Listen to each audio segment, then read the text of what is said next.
Yep. Yep, we did it. We did it. Tom Stewart. Mate, we're doing it for you next week, mate. We're doing it for you, Tom. Geelong fans, we're into another grand final. Can you believe it? Can you believe it? I can't believe it. And I'm so proud of this football club and what they've been able to do. Again, reload. Against the enemy as well in the Hawthorn Football Club, who took it up to us, it's fair to say, for the first half. And glimpses there in the second half. But pretty much the boys just put the foot down, didn't they? And really took the game away from the Hawks in the end. After everything was going against Geelong, the Henry went down. Stewart got concussed. We couldn't hit a target, but we turned it around. The final scores, the Cats by 30 points, 17 goals, 13, 115 to 13 goals, 785. A 30-point win to the mighty Geelong Football Club. And don't you absolutely love it? But I imagine this is going to be a big show tonight. And I'm a little, am I coming off subdued? I'm deliberately coming off subdued, Cats fans. I'm trying to contain it because there's a big week ahead. There really is. But let's get some guests on early. You don't want to hear me talk. You want to hear the guest talk. I'm going to get Kiri and I'm going to get Lucas from some casino in Adelaide. Here they are, boys. Get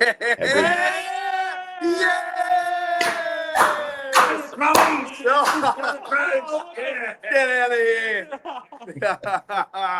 We're in another grand final. How about that?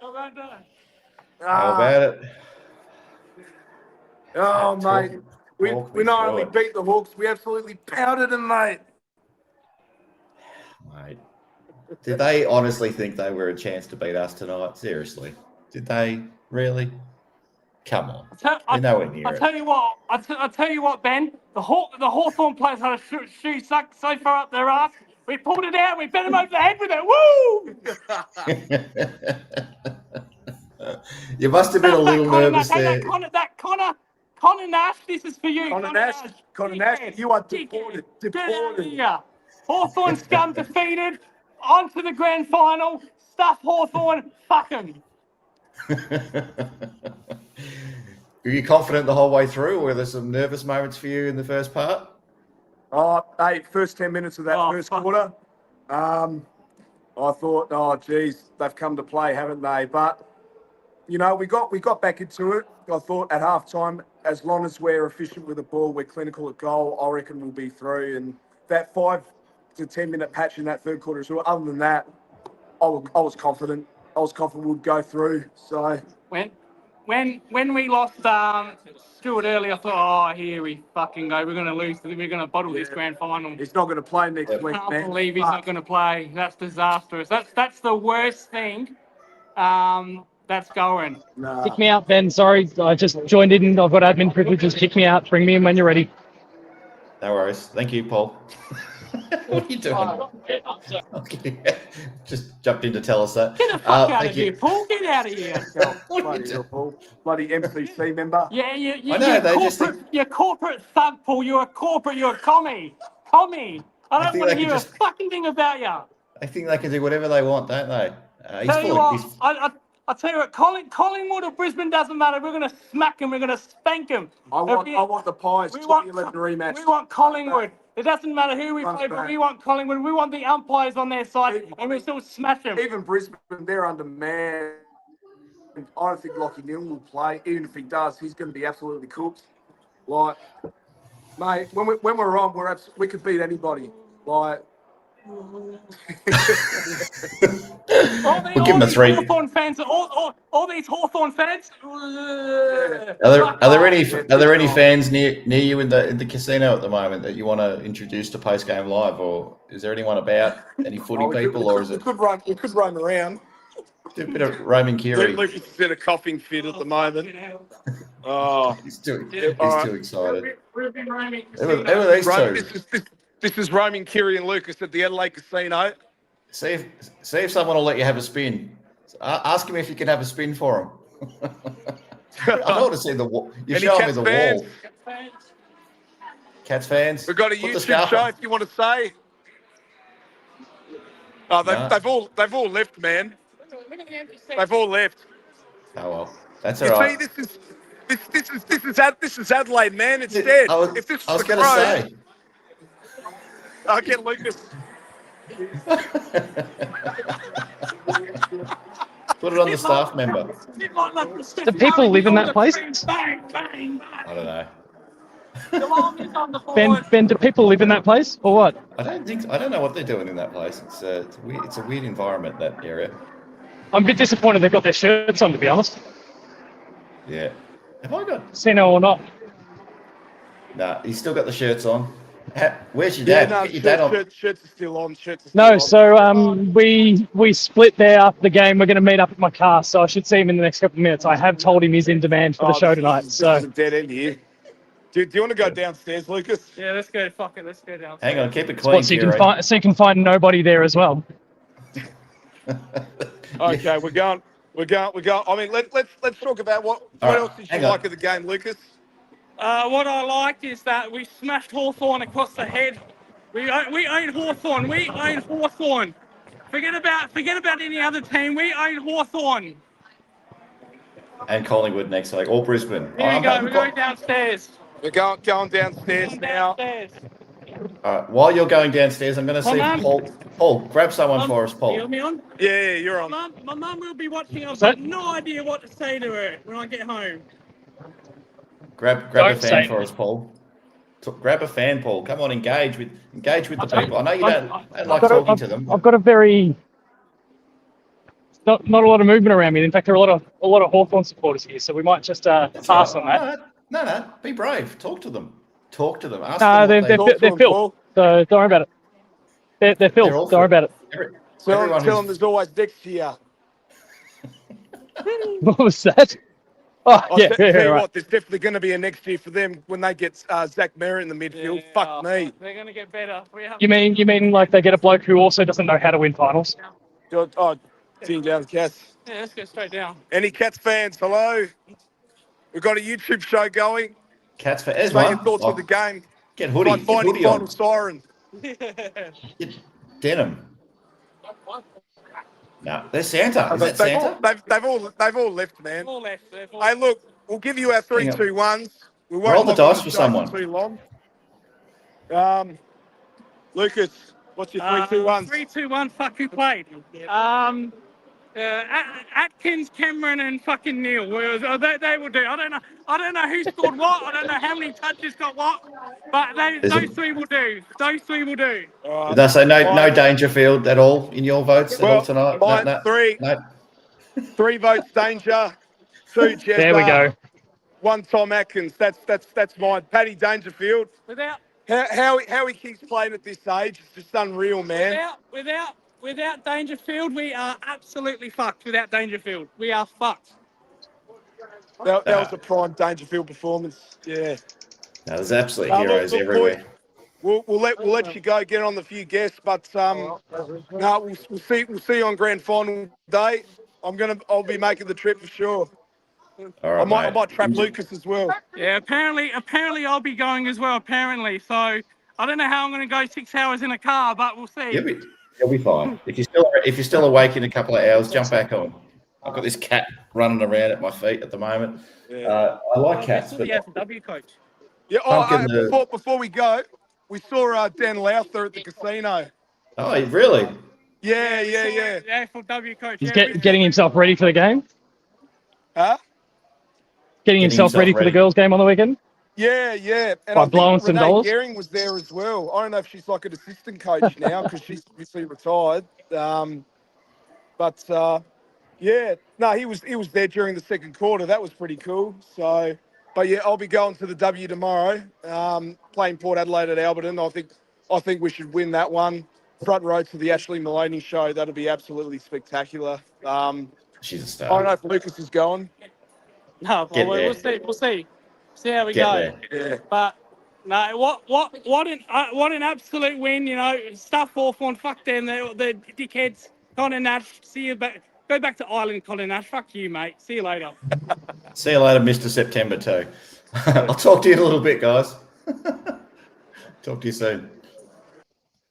All right, Paul, you hijacked the boys.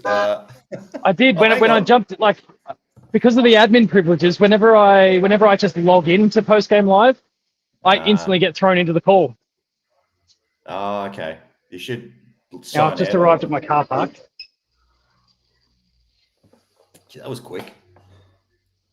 Did you leave at 3/4 time? Okay, I've got a fairly link. You kidding? A few Hawthorn supporters did. So I'm just standing in the queue to pay for my parking now, and apparently one ticket machine's out. So. Okay.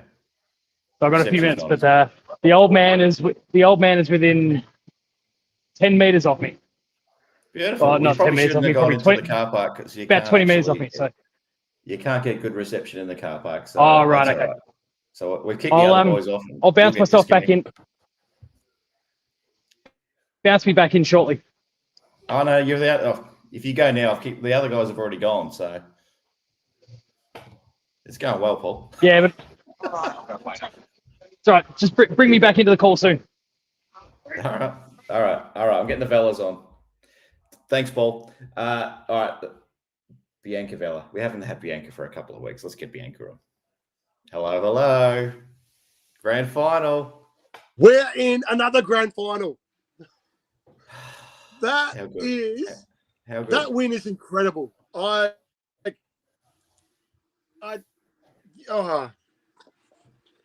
There's no sweeter way of doing it. I tell you what, I thought it was gone. That is in that first quarter. I'm like, that is. Anytime you win a prelim, it's special, but that is a win to be really proud of because can I say it? Hawthorn were up and about. To lose Tom Stewart and to have Jack Henry on one leg and you still almost smash them. Yeah. Give yourself a round of applause. You want to talk about winning when it matters? Holy shit. Yep. I'm so happy. Looking at this, I can't wait to watch it again. That's a game that I'll watch over and over and over again. I don't know if you want to watch the first quarter. I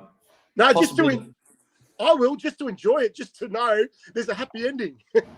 This is where we came back from. I'm waking up tomorrow, coming into our garage with my breakfast, and just watch it on replay. Quick shout out, Joy Clark. I felt like he almost turned the game.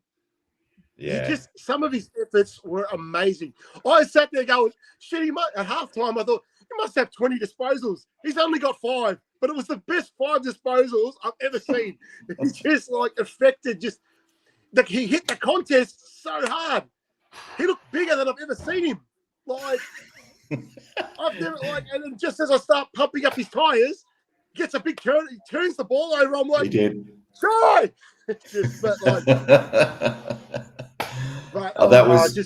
Those mistakes in finals are magnified, and you almost instantly forget all the good work someone's done. A bit like Guthrie standing up in Stewart's absence for most of the game, and he gives away a couple of free kicks, and I'm like, oh bloody Guthrie, he's been terrible. It's like we've had half of Jack Henry and absolutely none of Tom Stewart, and these defenders have somehow found a way to hold the fort. It's incredible. I can't believe it. Some of the umpire decisions were terrible. I'll just say that. But we still won. And let's talk about Patrick Dangerfield. Talk about Paddy, please. We got the shirts. Paddy, just unbelievable. That could be. Is that when you put everything on the table? Is that almost the best game I've seen him play? Yes. It's the best game I've seen him play. Prelim final, our players just against down, our rivals, having to just stand up at 36 years old, just literally put the team on his back. Danger and daylight, yes. I still think he was better in the grand final in 2022. He should have won the Norm Smith, but he was incredible tonight. And you're right, he carried this team. There was about 16 superstars on Grand Final Day 2022, and Danger was probably the best of them, but he wasn't miles and miles in front of the next bloke, and he was incredible tonight. I'll tell you what, the way they coached him as well, that they had him in the midfield and had him forward, was just like, it was amazing. It was 10 out of 10. Like, whatever, he was just gold. It didn't matter where you put him. Chuck him in the midfield, he's getting the clearances. Chuck him forward, he's just a bull. It was incredible. Like, build a statue for him. I tell you what, we win next week. Oh. Now we have another person we have to talk about. Yes. One of my favorites, Tom Atkins. Tom. There's a few Toms to talk about tonight, but we'll start with Tom Atkins. He was special. What a bull! What was it in the last quarter when they started to just edge back and they're breaking tackles? I'm screaming out, "Would someone give me a fucking tackle?" And Tom Atkins grabs someone holding the ball. I'm like, ask and you shall receive. There it is. And then says, can someone but Tom Atkins do it? Yep. Mark Blitzarves could. Mark Blitzarves had 29 hitouts and 11 tackles and a goal. He was tremendous in the first half and held his own in the second half. I love that man. Know that. I'm gonna have to redo my 3-2-1s here. Doesn't matter. Tom Stewart. 16-1.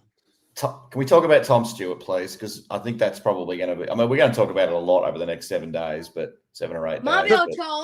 Will have a suspension. The pre-finals bye makes absolutely no sense. It never has.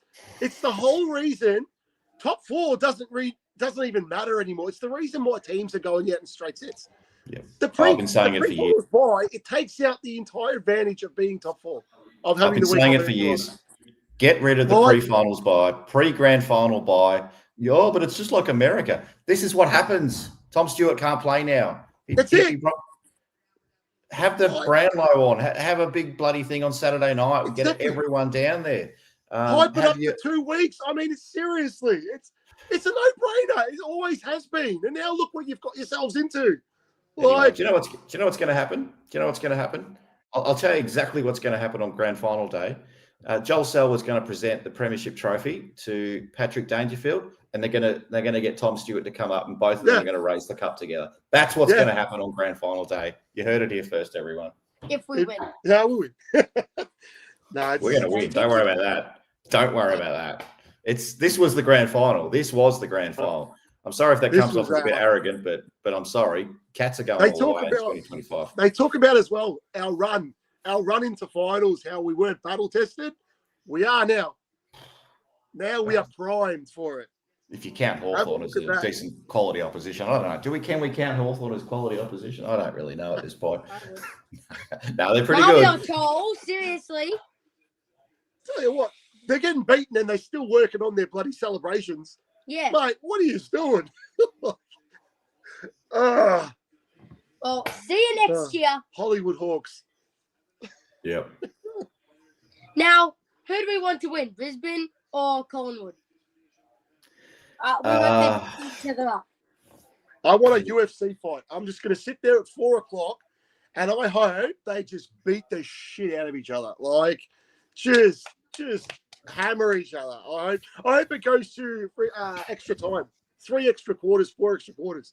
Just grind it out. Like that happened once before. Collingwood went to extra time against West Coast in 2007 in the semi-final, and then they took us to within 5 points in the prelim. They played us, So they know how to win, Collingwood. They know how to compete. So I don't think it really matters how deep they go. But I want Brisbane, Bianca. I reckon I want this because that feels like it was the best game of last year in the prelim, even though we lost it. Yeah. And I feel like it deserves an upgrade in 2025. That's my feeling. But Collingwood, if they make it, good on them.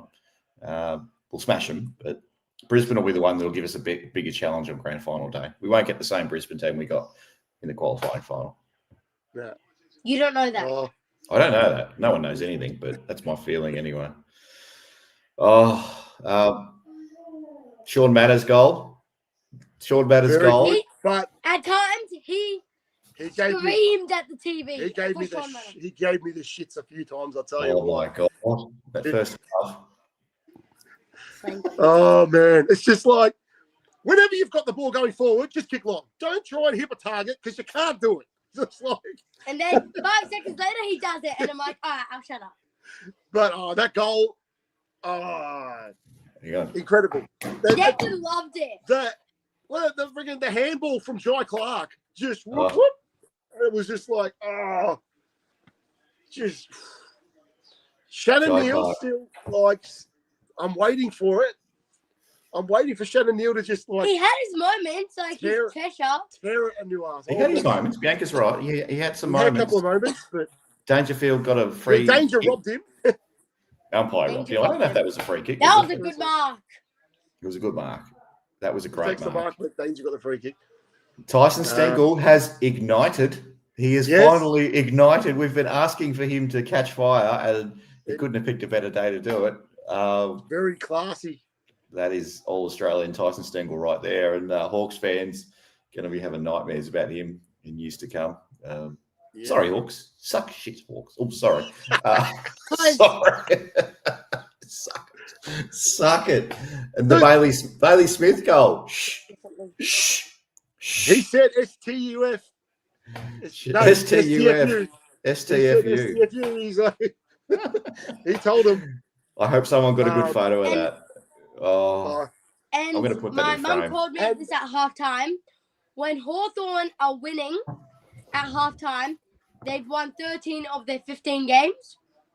Yep. When they're losing at halftime, they win 2 of their 9 games. So oh. that gave me good hope. I was feeling good at halftime. Like everything that could go wrong went wrong, and we were still up by 1 point. I'm going, geez, if we Somehow. start playing well, we're going to get them. And the third quarter, oh wow, they did. They just went on with it. So happy, and that's the first. So that's the first elimination. Was it Feel 'em. elimination final, knockout final? We've beaten Hawthorn in since 1963. I think I read. Matter of time. It's a matter Doesn't of it feel time. good? Oh, it Doesn't it feels feel so good? Yeah. They can't say it anymore, can they? No, No. actually, sorry, they can. Until we beat them in a grand final, hopefully No. next year. Hopefully next year. We have to. We No. just have to beat them in a grand final. We need to. That is the only way to beat Hope that. they don't even make the top 8. Well, I'll take that. If Hawks don't make finals, that's probably even better. But we're never going to get over 2008 until we beat them in a grand final. Well, that's my feeling anyway. I do need to personally get over it. I'm probably going to need to go and talk to someone, a professional, and get some help. But I hate them so much. Look, Jezza Cameron, we've got to shout out Jezza, don't we? I thought, Jezza's have one of those nights tonight. I didn't think he was going to catch fire at all. Where's he at? 89 goals now? Yeah, yes. 4 today. So 11 on grand final day. It's possible. Done. It's possible. 100 is a chance. 11 in the grand final can happen. Maybe the 95. 11. Nah, he's going the 11. Let's go to 10. Let's make it a real day. Why not? Have a party. They storm the field on a grand final day. Yes. That would be funny. But then you'd probably lose me. Who's vice captain next week? Now that Tom Stewart's probably out. Well, he's definitely out. Zach Guthrie. Wouldn't that be great? Zach Guthrie. No, it'd be obviously the All-Australian captain. Tom Atkins is probably the next one. Jeremy Cameron. Jeremy Cameron. Yeah, true. The All-Australian captain. He was? Yeah, he was the captain of the All-Australian team. How do we keep doing this as a football club? How do we keep every year after year? How do we keep doing it? Who was watching the game as well up in the box? Mr. Paul James. No, did you see who else was watching it with him? No. Charlie Curnow. Oh, in Paul's box. Did you see him? No, I saw Charlie put him Curnow, on but I the didn't say Paul. I didn't say Paul. Charlie Curnow was watching it. Was in the game. And it's like, We know who's coming to Geelong you next got- year. straight away, is it Dan Gorringe was on his Instagram. They can't keep doing this. It's like so. Suck it, so everyone. Me, get up on me. But a lot of Geelong players don't want Kurdo, but that's okay. Well, we've got the luxury of picking and choosing which superstars we bring in. So, Butters, Matty Rowell in a couple of years, Harley Reid, 2 or 3. We'll figure it out. We'll make it work. If we have to take Charlie Curdo, we'll take him. All right? Look, if you're forcing us to do it. He said we're going to get Warple. Warple. Well, him after tonight. Well, no, I was going to say if they beat us, he can get stuff. Yeah. If Hawks had beaten us tonight, I wouldn't want to know about him. But I don't know. Do we really want to sell everything for get Warple? Is he that good? I don't know. He's okay, but midfielders are a dime a dozen. I think he's a restricted free agent, so I don't think we'll be trading anything for him. So he's coming for he's on the same money that Jack Martin's on, is he? Something like Pretty that. much, yeah. 3, 2, 1. Thanks, Carlton, by the way. Yeah, 3, 2, 1. 3, 2, 1s. What do you got? I don't even have a 3. You say first. I couldn't do a 3, 2, 1. Come on. Obvious clear number 1, Brendan. Come on. Danger 3. Atkins, I'd go 2. But then when you go 1, it's like, I would almost, man, there's so many players you want to shout out after a game like that. I even you didn't touch the ball much. Jack Henry on one leg. Try playing on Jack, what's his name, on Gunston.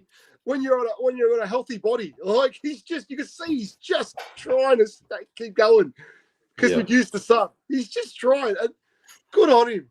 I don't know. Will he play next week? Like, because he's probably had an injection in the ankle to keep himself going. Do they run the risk with him next week if he's actually injured and he's not right? Yeah, they will. Because so then we bring Reece Stanley in and we move Sam DeConning back. Reece. Well, no, I don't know. I think you just trust. I don't know what you do.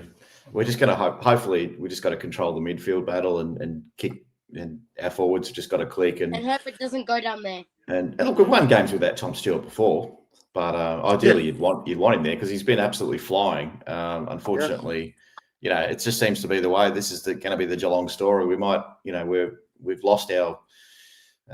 We've had Reece Stanley pretty much the whole year, and he's been the only ruck, and somehow, some way, he's stayed healthy the whole year until finals comes around, and then we can't get him on the park. And now Tom Stewart's been absolutely flying in the last month, and won't play a grand final now. So, but that's going to be the way Geelong. That's going to be Geelong's story in 2025. We've just pushed through another obstacle.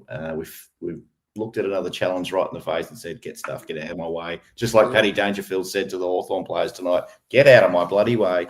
I'm winning another premiership as a premiership captain because that's what all the other premiership captains at Geelong do, don't they? Yeah. So Reece signed a new contract today as well. So 1 more year for Reece. Yeah, 1 year for Reece. So who's your one? One, all of them.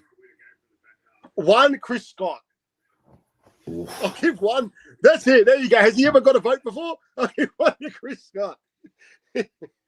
Reece. Well, he didn't pick Reece. I thought Chris was probably trying to be a bit too clever for himself. He does this in finals sometimes. He overthinks it, but credit to Reece. Yeah, that's high.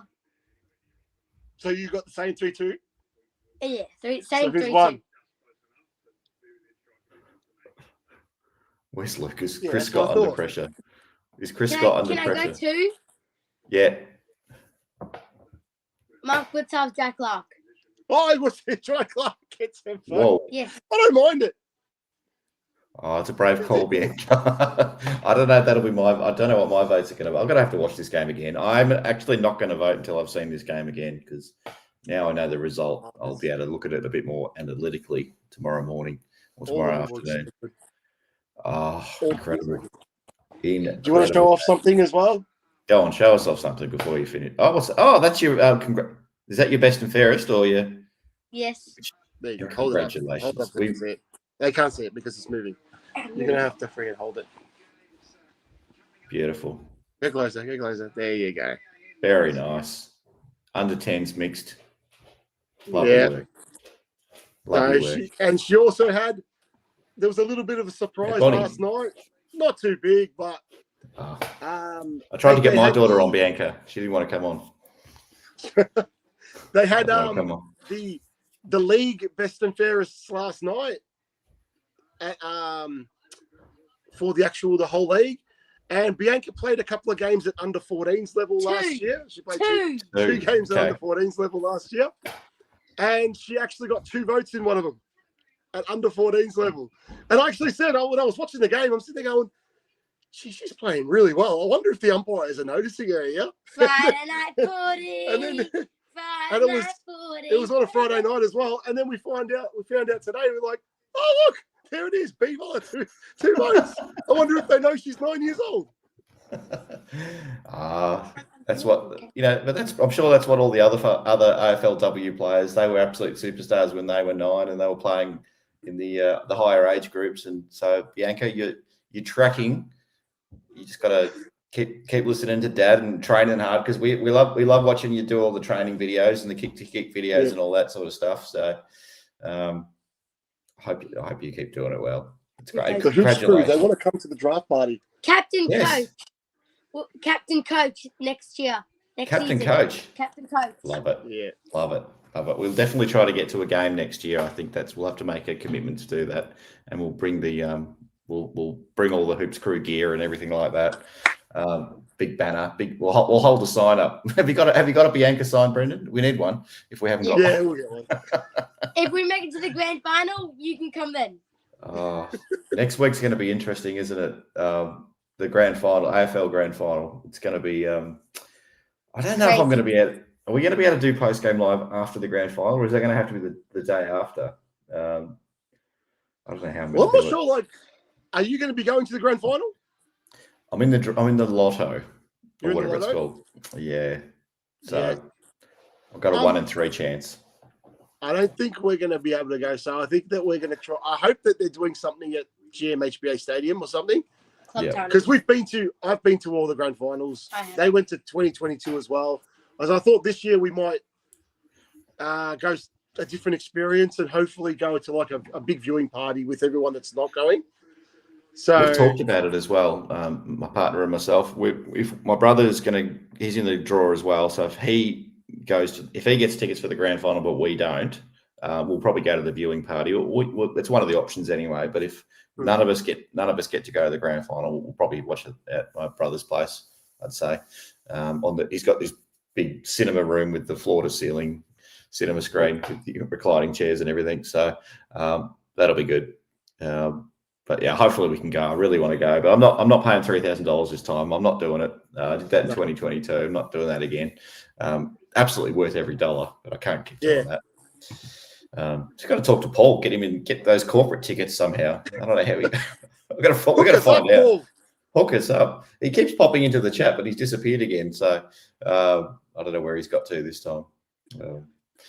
So we'll see what happens. But Bianca, I'm glad you came on, because we were trying to get you on last week, but I think you had swimming lessons or something like that, or swimming, something else. So we were trying to celebrate your best and fairest last week. But before I let you go, is there any other big moments from tonight you want to touch on? Any other sort of special plays? I think we talked about the Bailey Smith one, didn't we? That was the Jeremy Cameron one from the pocket. The Grind Myers goal? Was it? It was Grind as well. No, she said the Jeremy Cameron one from the pocket. Oh yeah. I loved it when Jeremy just grabbed it out of the contest, like almost just palmed it out of the. It's like, oh, that was quick hands from Bailey Smith. And then I looked at the replay. No, that was just Jezza grabbing it and just throwing it on his boot. Oh, so good. So good. All right. Well, I'll let you go. But hopefully if we've got one more post-game live this year on the men's side, hopefully it's a good one. I don't know when it'll be. It might be the morning after, possibly, because we'll all be celebrating. But unless Paul wants to do it. We need something, though. Like, we'll do something, but it might not be a 3-hour show immediately after the final siren, because I want to enjoy it too if we win it. So we've beaten both Brisbane and Collingwood this year. So that box set DVD is going to be lit. The metal. How good. Yeah, good. Who else? One win to go. One more. If we win next week, I'm watching it on replay for. If we win next week, it'll be probably the best birthday present. You take the whole for week me. off. You got no school anyway. Yeah. Happy holidays, Bianca. Enjoy. Enjoy School's the replay. finally finished. Whoop whoop. Yeah, good. What do we say? Go, Cats! Come on, Catters. Take it easy, guys. All righty. Ethan. I haven't got my little buttons today, Ethan, so therefore no American music, but here's Ethan. I can do it a cappella. America, fuck yeah. America, fuck yeah. Wow. Wow. Wow. How good. That might have been the best game Chris Scott has ever coached. Somehow he figured it out at quarter time, didn't he? And I'm thinking, the Mullen on the back line wasn't working, and I didn't get a lot of what we were doing. And then to lose Stewart, to have Henry playing on one leg with I don't know how many painkillers. They definitely got him on some good shit.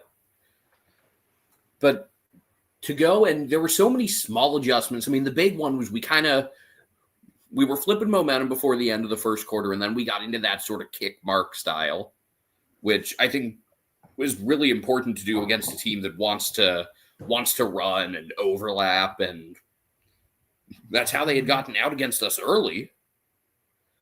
And then there were a bunch of little things that I don't think got enough play from the broadcast. Like, how many times did Sam DeConing sneak up the ground just enough, playing like just outside of the defensive 50 and getting into scoring change? That might have been the most underrated, unheralded game of DeConing's career. I mean, obviously, Stengel's best game of the year. Close was great. Mana turned it on. But I think Sam DeConing was such a huge part of things and deserves a lot of credit. And then Brian turning it on after the first quarter as well. DeConing, nearly half his possession contested, 4 score involvements, 6 intercepts, 5 inside 50s. Do they have the ratings up yet? They do. Do they? Yep. Okay. Largely matches the eye test.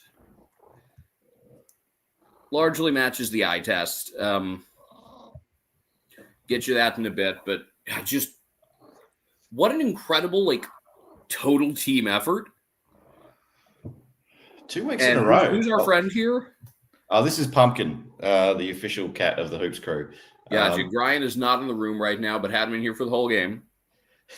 He's actually making his debut on after a preliminary final win. I've never actually had him on. I thought he was locked up for the night, but everyone's what a front runner. Everyone's gone to bed and hasn't bothered to put him away. So I'm dealing with him, trying to not let him jump on the keyboard and pull cables out of the computer, all this sort of stuff. But so many little things. Jai Clark stepping in as center bounces. O'Sheen getting into the game better. Zach Guthrie, unsung hero. I mean, everyone was an unsung hero. I don't know if we had. Who would you call our weakest performer? Because it's funny, early on I was complaining. I thought Jack Martin for me, probably. I wouldn't say. I mean, or maybe O'Sullivan. In the first quarter, yes, just wasn't up to the speed of the game, and it was a couple of holding the ball decisions were really costly. Thankfully, one of them didn't result in a goal, but Jack Martin for me is probably I wouldn't say. Come on, off you get. He got it going enough later, though. Yeah, he did. Yeah, he got into the game, and everyone did. He was. He got a goal, I think, but I think it was Paddy's work on the boundary line, throwing it on his left foot. Jack benefited from it. That was also a validation of the way we've managed guys all year. Danger going up like that. That's why we managed his minutes. We kept him in the forward line a lot of the time so that he could be ready to go Super Saiyan in a moment like that. That is why we did that. And it's such a validation of all of the management and everything we did, which I thought was going to be tough to do this year with the way our season started. Compared to 2022, In 22, we got off and running early, which allowed us to manage guys later. Yes. This year, we had a rough go early against some really tough teams, and then we were able to manage guys a little bit. Like, there was clearly a big picture vision all along in terms of that. And, I get the feeling like with Henry, that's the sort of injury that earlier in the year, if that happens, you pull him out right away. But for this, it's like, all right, we'll shoot you up full of painkillers and see how it goes. And was he at 100%? Obviously not. But because we've kept guys healthy throughout the year, he was able to withstand it as best he could and was in position to be able to do enough. And there was a lot of just like guys doing enough tonight. There was such a selfless team win with everyone making those little shepherds, those little extra plays. So getting the hand in the way, breaking up making a bit of chaos ball. Because as we know, that's how you win finals in September. Yeah. It's chaos footy wins 80 or 90% of the time. So, I mean, the game really shifted. Again, the second quarter, it was so much, we got things under control with that kick mark style, slowing it down. And then it was just, all right, now we're going to let the midfield rip. We held Newcomb to 20 disposals, which he sells for a lot of free kicks, but he's a hell of a player, and we largely held him out of the equation. Maybe more impressive, Josh Ward only 8 disposals, and he went off last week. He was really the one that's like gotten them over the line in Will Day's absence, and we were able to totally shut him down. And I'm not sure who it was that had that assignment, but whoever did clearly worked because again, like you look at how they had been playing without Day, and they had gotten over that because Ward had been so good. And if you watch their game against the Crows last week, he killed them. He was unheard of tonight. Yeah. I think our coaching staff did such a good job tonight with a team that's honestly, I mean, they're loaded. Fuck them, but they're really talented. Mr. September, he's John Newcomb. First 2 weeks of September, sure. He was great against the Giants. He was great last week. Not tonight. Nope. No. That's what happens when you play at Adelaide. You look a lot better. Yeah. Well, look, the Crows midfield outside of Saligo, and I guess if you count Dawson as a midfielder, I mean that's always been their weakness.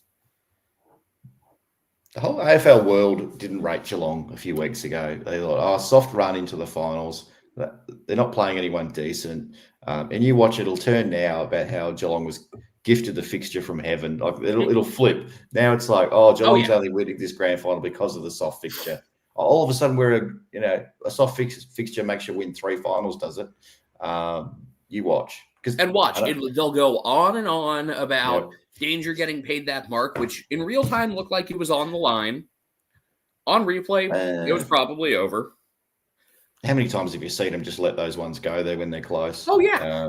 But if I'm Hawthorn, I'm raging in that moment. Don't get me wrong. Look, how many others, though, we had? I can just run through like a list of them. These are just the ones that I tweeted about. Warple getting stripped, drops the ball like a full foot away from his foot. There's a few of them. There's a few of them, yeah.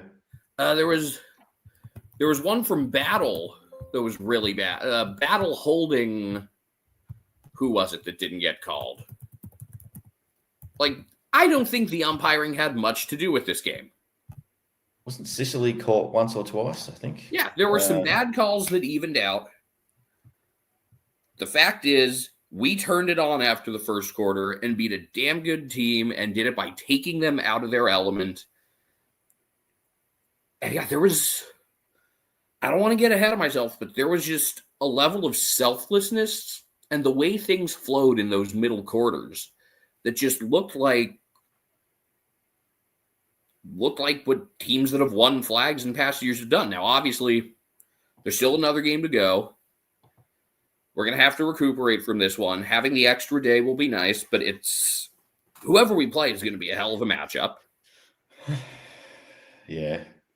Oh, no, the grand finals. I mean, we could smash whoever we play, possibly, but yeah, 7 days or 8 days, it doesn't really matter, does it? Whoever gets the extra days rest at this point. So we'll both be cherry ripe come. For the record, I think I'd rather face Collingwood just off of a style standpoint. I think even though every game with them seems destined to be down to the wire, slower, more kick mark based, I think against Collingwood, we can be the ones that get to push the pace more. Whereas Brisbane, we kicked their asses a couple of weeks ago, but that was our midfield at its best and their midfield kind of struggling. And I think even without Neil, there's clearly a better version of them to be had. And I did say from the start, I wouldn't be surprised if we played Brisbane twice, and I wouldn't be surprised if we split those two. So I would rather face Collingwood. If it's Brisbane, though, will be a hell of a matchup. Either way, we're facing one of the last two premiers, and we've earned our spot, and whoever will be there will have earned their spot. And it really comes down to, is O'Sheen going to McCluggage or Dacos, right? Which one? Well, wouldn't that be funny if he went to Dacos and kept him to 8 touches or something like that? He probably will, because Dacos goes forward a fair bit, doesn't he? He plays back some, too. I don't know. It's just a bit everywhere. I'm more interested in what they do. The whole Blitzarves thing for me is what do they do with Blitzarves? It's got even more complicated now because you thought, maybe Blitzarves will just ruck the whole September. Yeah, now we've got to figure out, what do we do now with Tom Stewart? Do we take a risk? Maybe the change is just as simple as Stewart out, Stanley in, and then Blitzarves fills Stewart's role. I know, but you sacrifice so much, though, to just, all right, we're going to anchor you down in the back line. I know, and my thing is, if it's Brisbane, I want Blitzarves to be following Harris Andrews around all game. Yeah. I pointed this, every time. I think about, in the win over the Saints, how he totally shut Cal Wilkie out of the equation. And how if we had another opportunity to face the Giants, I would have liked to try that on Sam Taylor. And it's just, it is great, though, that we have these plug-and-play abilities with Blitzarves. And, I mean, how many other guys got into that sort of plug-and-play tonight where everyone had a few moments, O'Connor, who did a really good job on Weddle, had a goal assist and the one on Brian's goal where that was when it really felt like this thing was over. Yeah. And then to Hawthorn's credit, they got a couple back. Yeah. I was still a bit nervous, especially with 3 goals down. I thought, could be one of those worst nightmare scenarios. It was. But then I saw Grine's face. Grine was chatting to a teammate. I can't remember who it was, and he had this look of, "It's all right." And I'm like, "Okay, Grine is a football genius. If Grine feels like this game's under control, then I'm going to trust in Grine." Obviously, I didn't hear what he said, but he just had that look about him, yeah, Grine's feeling like this game's under control. There's a way these guys are carrying themselves right now that just looks like other teams that have won flags. And, we're going to face someone who's probably got that same sort of mentality and disposition next week. But something in those middle quarters that just looked right. Did you say I don't know what to say besides that? Did you see their faces as they were preparing to come out onto the ground? I loved it. Just the look on their steely look on their eyes and the Geelong players' I wasn't eyes. thinking a ton about that at the time. I want to watch that in slow motion at half speed. I think back to we definitely had that energy in the prelim in 22. Mm-hmm. Or I think back to 2023 Collingwood, where frankly I thought they were going to roll Brisbane. When you showed during the pregame show, they're just hanging out in the rooms watching the concert. It's there's nothing stopping these guys. But we have a well-placed, quiet confidence right now. Yeah. And it's funny because we looked so unsure of ourselves in the first quarter, and some of that was just You had a week off. They didn't. Some of that was just like really bad skill errors and just kicking right at Sicily. And once we stopped doing that and stopped turning it over, there was a change in confidence in that second quarter. And something that really stood out to me, when we kicked that point to go up by 1 in the final minute of the first half, normally kicking just a point there doesn't get a big rise out of the crowd. That did. Yeah. Like, the fans felt something there. That was a big FU to the Hawthorn fans in the crowd. Like, you thought you had us. You thought you had us. Also, I loved all the Hawthorn fans leaving early. Not, they didn't want to get their designer coats wet. Yep. Bandwagon jumpers. Look at them. They've just come out of nowhere. As soon as Hawthorn starts winning some games, and they'll disappear again. They'll go back to getting 10,000 people at the MCG in a couple of years. Don't worry. They'll go away thinking they're destined for the grand final next year, and they won't even make the bloody finals. Look, I hate to admit it, but they're going to be around for a while. They'll have a lot of success with this core. So that's why it's so huge to get that first one in the first of the finals between our current core and theirs. Because I think this is a different era than all the finals meetings of the 2010s. So to get that first one over them sets a really good precedent. It does. 5 straight head-to-head wins over them. Yep. 5 now. Yeah. And what's that? It's, 5 out of 11 finals now in history. So we just need one more to even it up. So it's all not so bad now. If we get one more win against the Hawks next year or the year after or whatever, or whenever they decide to be a good football team again. 5 in a row and 7 out of 8. And 14 out of our last 16 games this year. It's just like 22 all over again. Unfortunately, no Tom Stewart next week, but don't worry. We'll win it for him. I feel for Stewart. Yeah. I feel to Reece Stanley if he doesn't get up as well, but Tom Stewart's like could have been prevented if they had the bye before the grand final, but whatever. I mean, well, here's my thinking, and this is a very American thing, but like I totally get the medal only going to the guys who played in the grand final, but there should be something for anyone who got a game all year. Like that's where I think a ring could come in. You give a ring to everyone who played one game. Yeah. Ollie Wiltshire included. Yeah. And then George. And then the medal only goes to the 23 who were on grand final day. But there should be something, It's like if you pitched in one game out of 162, you get a World Series ring. I think I've talked about it. It's been discussed. Yeah.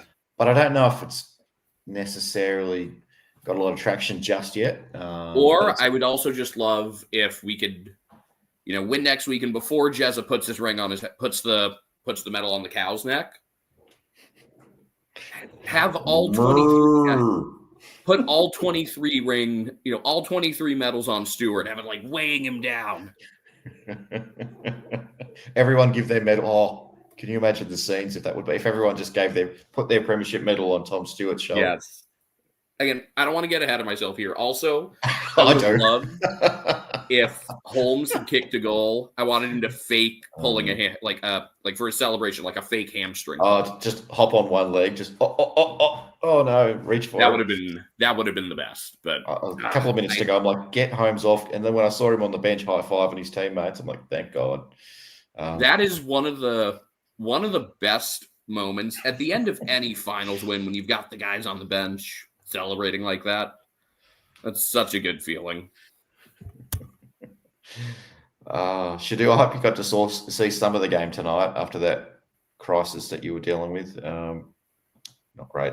Anyway, I don't know if you knew. Shadu was just before the game was due to start. There was some issue at work, so it was a little bit hard to watch the game. I think Reece will probably play. I reckon he must have been really close this week. I think the simple thing, it would just be, again, Reece for Stewart. Yeah.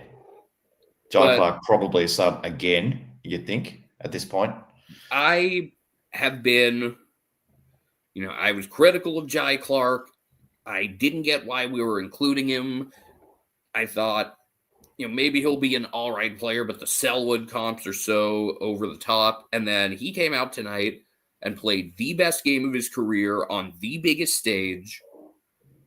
Monster at center bounces. We beat him on clearances, even with facing a hell of a ruckman and Meek, who I think we wore down as the game went on. A plus 17 on clearances, 20-5 center clearances. I hadn't even looked at the team stats yet. Plus 26 on inside 50s. I'm just looking at that now. Plus 26 on inside 50s. We won because we got plus three free kicks. Is that why we won tonight? Oh, yeah. I'm sure that's what Let's it'll see. be. Did we? I'm worried we didn't win one stat. We didn't win bounces, though. We lost bounces 11-8. Jack Bowes had a bounce. That was nice. I love big game Bowes. Big game Bowes. We also gave Chol like 3 bounces at the start of the game, so that's where they had that edge. But man, this is glorious. I'm just going to enjoy every little stat. I'm going to read every little article tomorrow morning. It's going to be like, it feels like it's the night after the grand final. And I want to almost put the game on again tonight as I fall asleep to it. I don't know if it's on TV that quickly on Foxtel repeat. I don't know. I always find it so funny the way you guys do, just show the grand final again after, I compare it to the Super Bowl where it's like there's so many hours of post-game coverage and then whichever network gets it, because it rotates between 3 of them. It's a big deal to be the program that's on like after the Super Bowl, like having the lead out program, like it's, the pilot or debut for some series that whichever network wants to push, whereas it's like, nope, we're just showing the same game again. I love that. Yeah, no, I think they do a lot of the post-game stuff, and it goes on and on and on. But then I think it's Foxtel just replays the game, and they cut through it really fast. It's funny. The free-to-air network just tends to sort of cover it over and over and over, and then the next day, the morning after, for hours and hours, and then probably for 2 days straight. Really, it's wall-to-wall coverage about the grand final. Finishes at before 6 o'clock, and then it rolls into the nightly news at 6, and the first 15-20 minutes is all about the grand final, even though we've just been watching it, but we're going to break all these grand final stories, and it's tremendous. I mean, you watch, whether it's the NBA Finals or the World Series, the Stanley Cup, there's always all this coverage afterwards. They're in the room showing the champagne celebrations, and that's funny how quickly you guys kind of cut from some of that. But we're back in the grand final. It's gonna really hit. When it really hits is when they run out and they all go to take the photo. That's that moment. It was like, wow, we're really here. Yeah, that hit me in 2007. I'm just going to put Pumpkin on the floor again. Mm-hmm. I forget. And the guys not being able to drink during Brownlow night. That's. Imagine if we won the Bailey Smith, won the Norm Smith, and the Brownlow the first year at the club. I've made the case all year that Holmes should be our top vote getter and should win the Cargie. But honestly, Bailey winning it would just get all the right people angry. And I thought Bailey, to his credit, had some really bad turnovers early and then really settled in and played a much better game. He had like one other turnover that was pretty bad. I think it was a kick straight to Chol or something. But other than that, like after the first quarter, he was really sharp. And we had so many good contributors that I think I'd probably put him about 5th in votes. Okay. Champion Data's got him 4th. So Champion Data has Blitzov's 5th, Bailey 4th, Dylan Moore 3rd. And I do think Dylan Moore was polished 3rd, but he wasn't that good. And then Brian 2nd and Danger 1st. Brian really turned it on after I think maybe 1 disposal in the first quarter. Let me try to pull up what his first quarter stats were. Because after that, man, did he turn it on. Connor Nash was pretty good, I think. I hate to admit it. I'm also really disappointed that he wasn't getting booed on every touch. Yeah, interesting. I mean, did Josh Warfel get clapped? I didn't hear. I'm just sort of so focused on Geelong. Nick Watson. See Ryan 3 in the first quarter and then 7, 8, 9. 5 touches for the Wizard, but an absolute one of the goals of the year from the Wizard. One of his better ones. He had a pretty nice one last week too. As much as I hate the kid, as much as I hate to admit it, he's kicked a couple of pretty nice ones. What about the guy that we love to hate? What's his name? Ginnivan got heaps of it. This is strange. 24 touches and a goal. I give Ginnivan a lot of credit. Over the course of like the last 2 years, he's gone from being main character to just like a good player who stays out of the spotlight and has a funny goal celebration now and then. He's grown on me. What's he do? Something, I don't know what he does, something like that. I don't know, he does something new. Also probably helps that he's friends with one of his close friends, like the brother of a former Cal punter. Oh, yeah. He never got out to a game here. I know he and a bunch of his teammates went to Tennessee last year. Should have come to Berkeley. But they get to take their vacations now, and we don't have to worry about vacations for at least another week. And we don't have to worry about winning our Mad Monday championship just yet. No. Because they'll have something good, but I'm glad we don't get to see it for another week. Yeah, I wonder what it'll be this year. Bailey Smith will do something creative. Oh, yeah. I mean, 2 years ago, the Messi and Jared Waitley costume was one of our best. The Ben Keys in the post. But, yeah, nothing will beat the retirement home. Yeah. That was incredible, but I'm so glad that that's not happening for another week. Oh, good. I wonder what they're going to do. Paddy always comes up with the best ones. It used to be Joel. Yeah. Anyway, we are getting carried away. I get carried away. I often probably just lose my shit. But I've been lucky enough because I was pretty arrogant during the week trying to get a bunch of Hawthorn supporters riled up, and thankfully it hasn't come back to bite me on the ass so far. So it might, if we lose the grand final, all of a sudden they might just reappear again. All these Hawk supporters, and they're not going to be cheering for us next week, are they? So hell no. They'll probably be cheering for Collingwood, which is, I can't believe you'd want to be cheering for Collingwood, but they're definitely not going to cheer for Geelong. When do grand final tickets get allocated, Campbell says. I believe if you've been registered for the grand final tickets, you'll probably be looking at your bank statements on Saturday evening after the other preliminary final. If you start seeing a deduction or an amount coming out, that means you've been allocated something. You may not see the tickets in your inbox immediately, however. So, but yeah, they've already kind of technically been. If you're not already registered, you're not going to get a ticket unless you're like Paul and you just front up and get corporate box or something like that. That's what Paul does. And he ate well tonight. He ate like a king. Couple last things. Today, I guess it's about to be tomorrow for you guys, but today is Talk Like a Pirate Day. Yeah. Is it tomorrow? The 19th. So, in honor of Talk Like a Pirate Day, fuck Hawthorn, I love it. Fuck Hawthorn. Oh, God.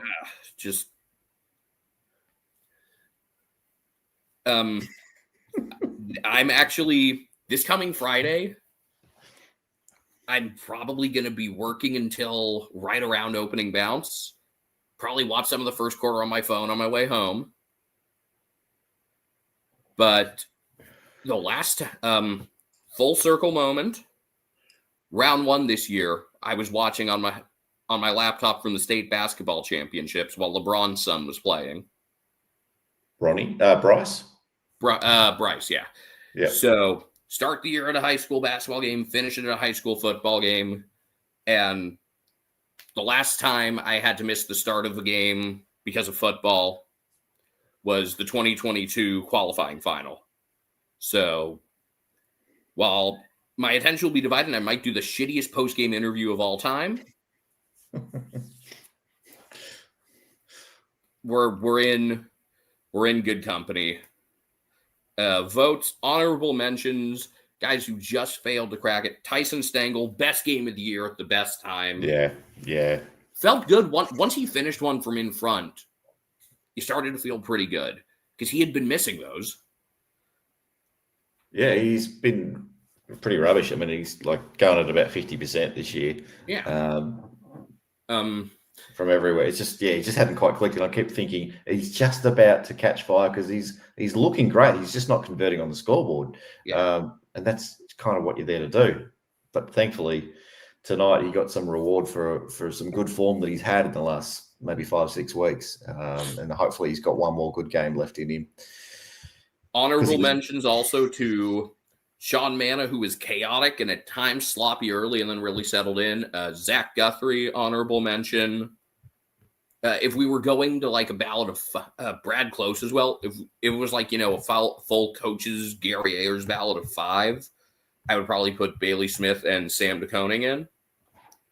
Yeah, I think go back and watch this one again. You'll see just how big Sam's impact was from a movement standpoint.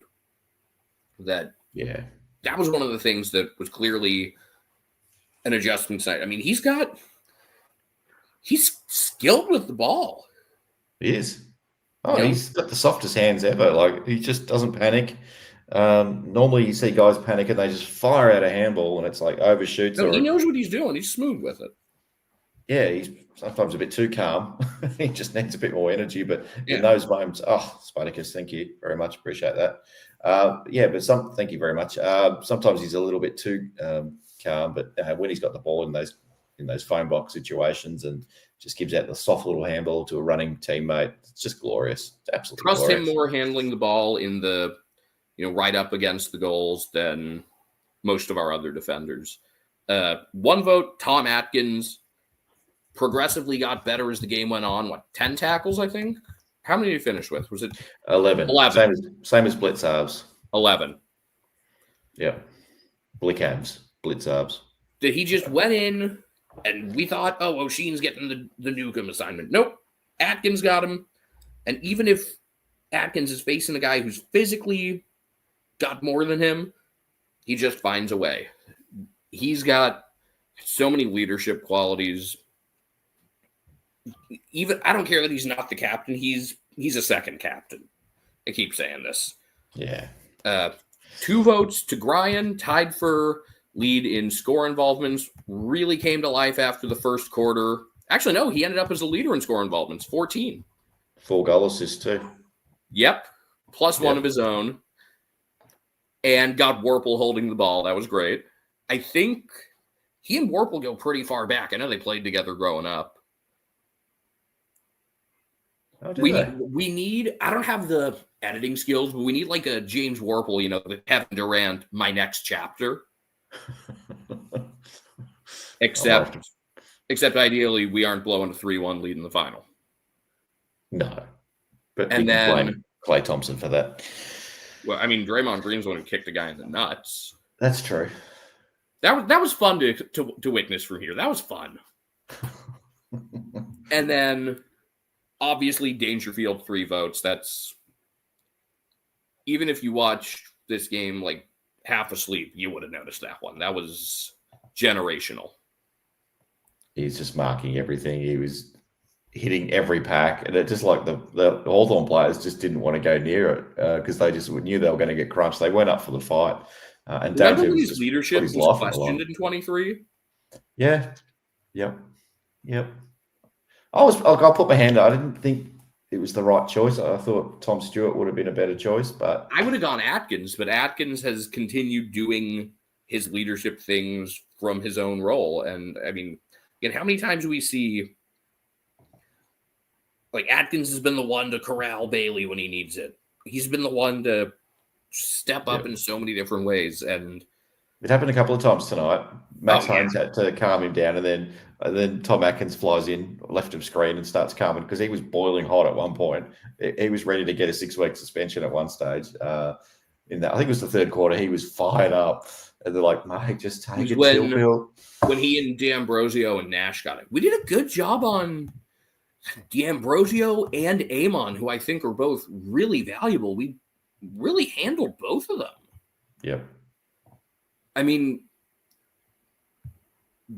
between those guys, Impey had a couple moments. We did a good job on him. Like, they have enough good movers out of the back that Battle's completely redundant, maybe the most ridiculous All-Australian ever. That mark he dropped at the end of the game, that's an All-Australian dropped mark. Yep. Oh, don't you love it, though? Don't you love it? And they were so good in that first quarter. And they thought, oh, here we go.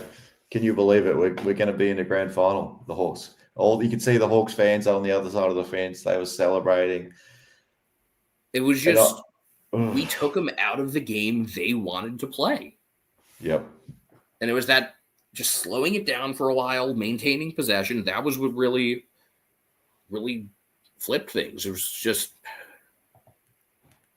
Let me tell you. Clinical from the whole coaching staff. Exactly.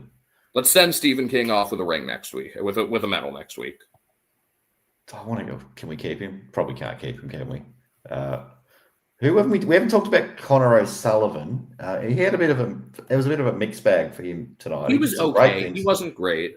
A great tackle on Jai Newcomb at one stage, turn the ball over, holding the ball, but probably looked not as great as the first final. I think he was really good in that first final. But see, that's also where you play Blitzovs further back. You let O'Sullivan do a little more roaming up the wing. Yeah.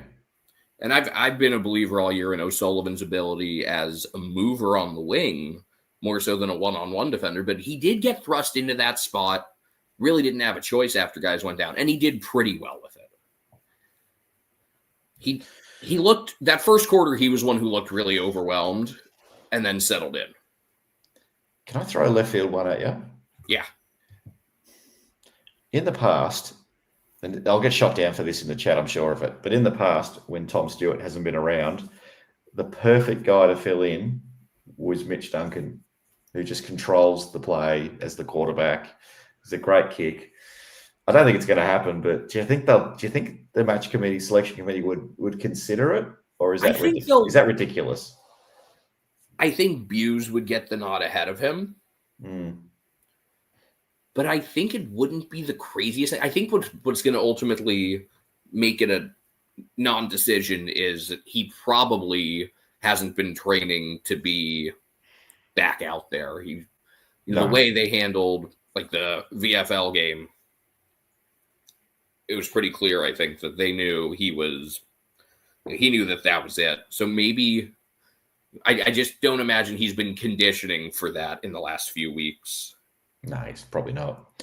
Though I will say, if it was against Collingwood, I'd like it more than against Brisbane. Against Brisbane, you need more speed. Against Collingwood, that slow, reliable style would actually totally work. Not Brisbane. Against Brisbane, I would shut it down immediately. Collingwood, I'd consider it. I still probably would just have Blitzovs back, assuming Stanley's good to go. But it would be worth entertaining. It would be at least worth naming him as an emergency. I just don't want Blitzov staying back. I know it seems like the obvious thing, but geez, you give up.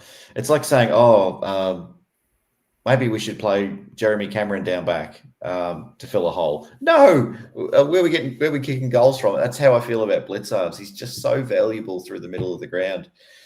He's a great defender. He's an all-Australian defender, and I'm pretty sure he's won a Kaji as a defender as well. But he can. It's just you don't like having to shoehorn him into one role. No, you don't. But he can do it if needed. Ollie Henry, Flash is saying Ollie Henry come in for Neil. No. No, Neil's hands did not show up. Now, he had the early season dropsies, but he got involved enough and kept Barris from being too much of an issue. Really, almost all of the intercept marks they took were just off really bad kicks. The cat has just tried to destroy me.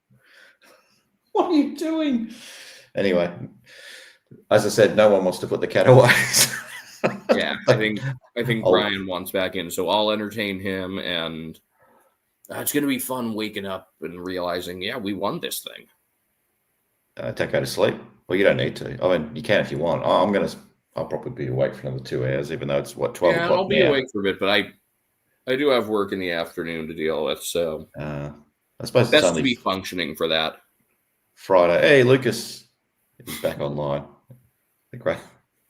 He doesn't like Nash. He's not a big fan of Nash. Oh, I don't either, but I have to admit, he was probably their second best behind Moore tonight and was really, really good the last couple of weeks. But I'm disappointed that he wasn't hearing it more. There you go, Sean. I had your comment up earlier too. Hey, Puss or B-Puss. Dear. All right. Do you need to get going or do you need to get some sleep? Yeah, I got it. Wow. We're going to the grand final. I know we are. I can't believe it. I cannot believe it. We should believe it because we're just getting Grind Myers is getting used to it. Did you see Grind Myers in the circle tonight? He just didn't seem to want to get too excited. And Shannon Neal got me laughing because he was pretending to be, it's totally fine. We're in the grand final. It's like, mate, you are absolutely busting, mate. You are absolutely ready to explode. But you just wanted to come off as that was all cool. And I'm not going to sing the song with too much gusto. I'm just going to, la, la, la, we are Geelong. And then get on with it. It's so funny. Sometimes I wish we would celebrate some of our regular season successes a little more. But the big picture stuff proves that we're doing, just the way they map things out. There's always a bigger plan from this team. It's always a long-term plan. We manage the players so well, don't we? And it helps when you win these games, and it helps when if there's any Hawthorn supporters or Oppo supporters watching, it helps when the AFL gifts you this twice the salary cap of any other club, and get all these farms donated by wealthy people in Geelong, and Cotton On, and all these things that really help. Just so happens that Cam Mooney's still in real estate. Yeah, and Steve Hocking used to work for the AFL, and he's got some good friends there still, and just seems to make things just work. I love that all the things people accused us of, it's actually the LA Clippers doing it. Oh, really? That game's so out of left field. Oh, I can't wait to see the press conferences. I know some people in the chat have ducked out briefly to see them all, but Frosty totally agree. And I thought getting the first couple goals of the second half was huge because it was like, all right, at some point they're going to counter our adjustments. And they did for a moment, but we had gotten up by about 15 before they could do any of that. And then in turn, we landed the counterpunch from there. Because I was worried going into the second half, like they can play a lot better than they did in the second quarter. And I don't know where we can expand. And we just came out and got the first couple goals. Do you think we're gonna come out strong next week? Do you think this was the game that we had to have, the little kind of, 30 points in the end? You look at it on paper when it's all said and done, pretty comfortable in the end, but it wasn't for the most part. For me, I felt like there was going to be a game that was going to really give us some heart palpitations, and I think this is probably the one. I think next week. I thought this was going to be like a 2021 level ass whooping. I feel like next week's. Sorry, Flash. I know I'm getting a little bit ahead of myself. And apologies for anyone else that likes to keep a lid on it, but I feel like next week's the celebration game. I honestly do. I feel like this was the big one. Or, I hope we got something left in the tank after this one. But, both games you feel like, all right, we've got the toughest challenge behind us. I thought that was the case after we beat Brisbane. So I don't know. I know we have the mechanisms in place to manage these things and make sure that everyone's ready. They'll keep Jack Henry off his feet, have him only do upper body stuff for a couple days, and we'll be ready to go. Just put him in the back to tank or the hyperbaric chamber under the Reece Stanley farm. I think that's where it's all set up, isn't it? Right next to where they castrate the bulls. Exactly. All right, mate. I'll let you go. Let's do it all again in a week's time. As I said, I don't know if it'll be immediately after the game unless Paul wants to do it, but I'm planning to celebrate if we win, and probably I don't know if I'm up to it if my heart's broken. And one last thing, I part of me wishes I was there tonight. Part of me is really glad I wasn't, because I would have told at least 7 little kids in wizard hats that Santa's not real and started an international crisis. Don't be doing that. Oh, no. Bad luck, Hawthorn supporters. Bad luck, Wizard fans. You'll get there one day. It's not your year, and yeah, you're just a rubbish football club as far as I'm concerned. All right, mate. You enjoy that one. We'll catch you on the next one. One more.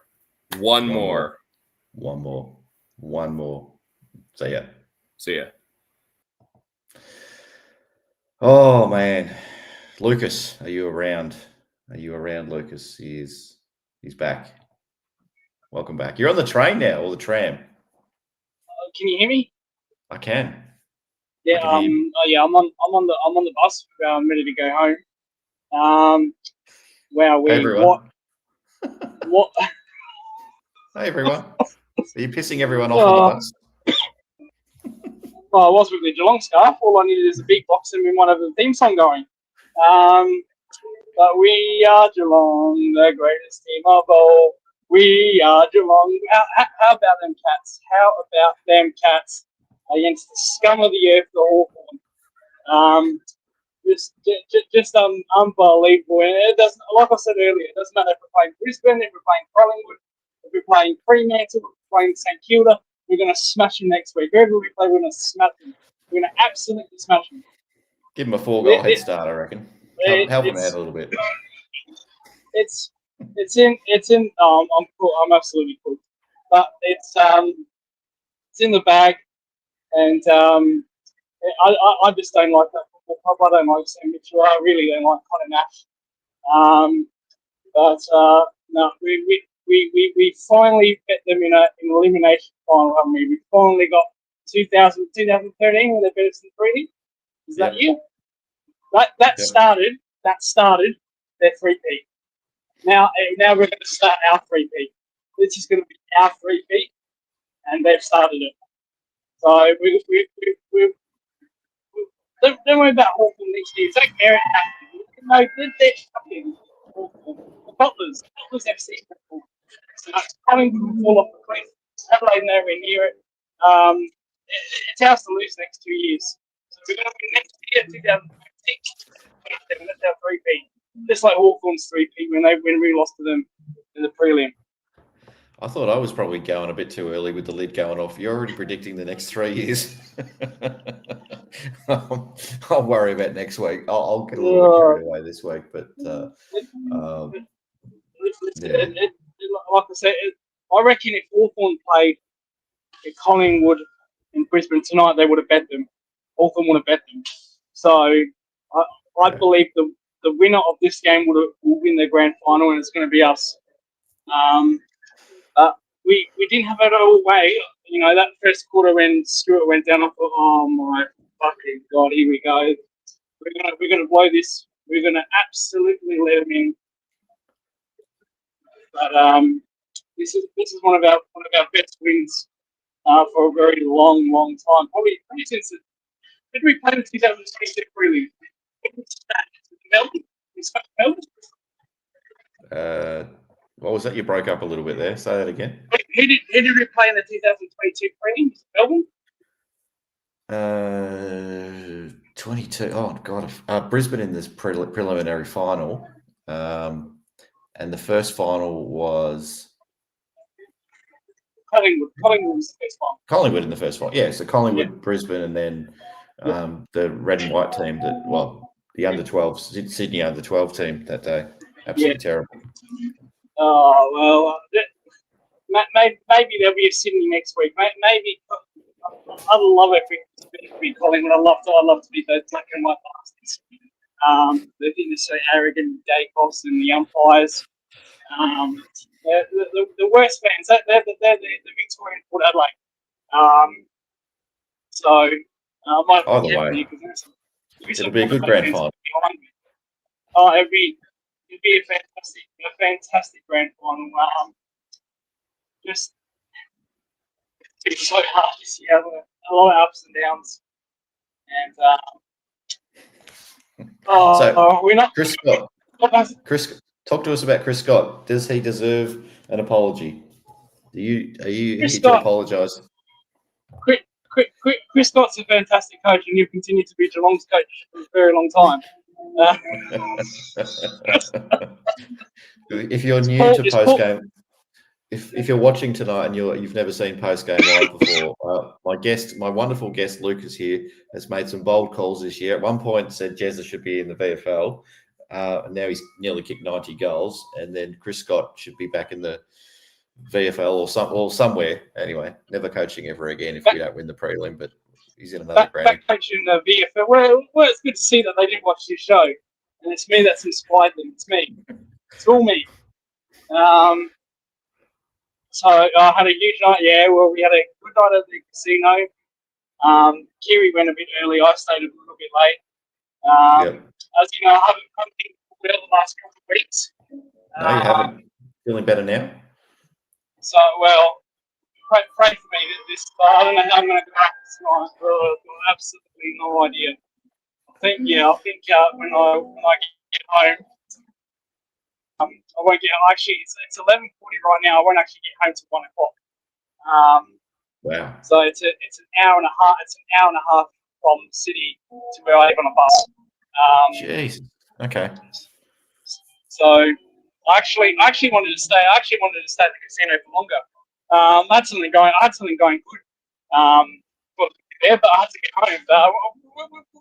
We won't get into it. That's probably for the after party grand final stuff. But you know where I'm going with this. Yeah. But you know, the transport minister in the state's an absolute joke. You know, you got to have the buses out for longer. You know, I could have found the one tonight, but that's not going to happen now. But anyway, a lot of things wrong in South Australia. Where do we start? Well, first of all, how do you get the state of origin in Perth? That's an absolute disgrace. Suck it up. You've got Gather Round. You've had Gather Round for 3 or 4 years now. I'll tell you what, we need Gather Round for 2 weeks. I want 2 weeks of Gather Round. It's going to be my mission. You know, we've got the Ashes coming up after the grand final. Every time I'm going to come on here, I'm going to make 2 weeks of Gather Round.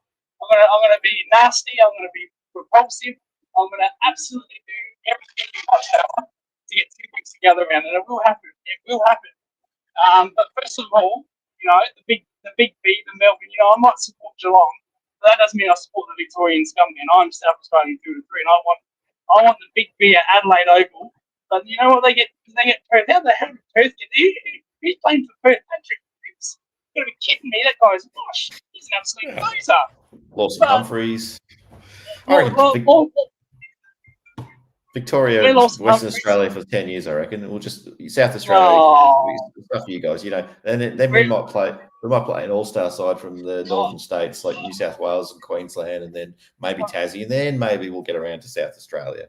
I'll tell you what, South Australia owns Victoria. They own Victoria.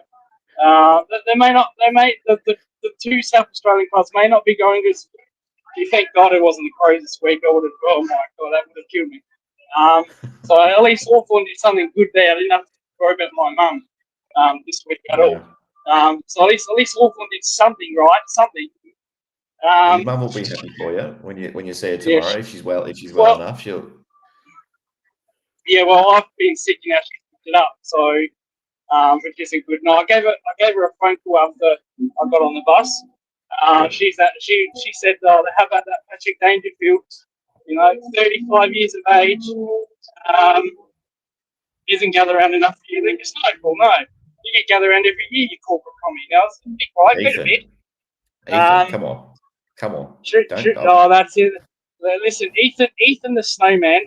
I love Ethan the Snowman. He's an absolute gunner, man. The American. Adelaide Oval was the best stadium I'll tell you what, Ben. We should see home games at Adelaide Oval. No, two years at Adelaide Oval, 2 games a year at Adelaide Oval is not enough. You know, plus we win every time we go there anyway, so it doesn't matter. So let's sell our home games to Adelaide Oval. Let's get 5 games a year at Adelaide Oval. That would be absolutely fantastic. That would do me. That would do me. But Ben, I tell you what, I do like your little setting at the back there. You know, I like the Malibu wine. I love the Malibu, yes. It's a very good setting. It's a very good stretch. No, Paul, you're not going to take over, mate. I'm not going to let you do that, mate. Don't even try. Don't even try, mate. I'll cut you. You're corporate. You shouldn't even. Here you go. Here we go. What's the mood lighting, Paul? Get in the studio. For Yeah. What are you doing, man? What are you doing? You're not outside MCG. I just got home. I'm in the driveway. Feels like you're still outside MCG. I just sent my dad off to his car to drive home. Turn the lights on in the car, maybe. It feels like you're still outside MCG, running for a ticket for grand final. I don't need to wait. You'll be there 5 o'clock on Saturday morning, will you, Paul? I've still got to navigate this one. It's a really tricky one. My daughter's birthday is that day. Yep. Oh. Party tomorrow, though. How old will she be, Paul? How old is she going to be? She'll be turning 5. Oh, she's turning 5. I don't know anything about kids, but, well, I'll tell you what, I was in with the shop today. But I was one once. Yeah, well, we'll see. Ben, you've got kids as well, haven't you?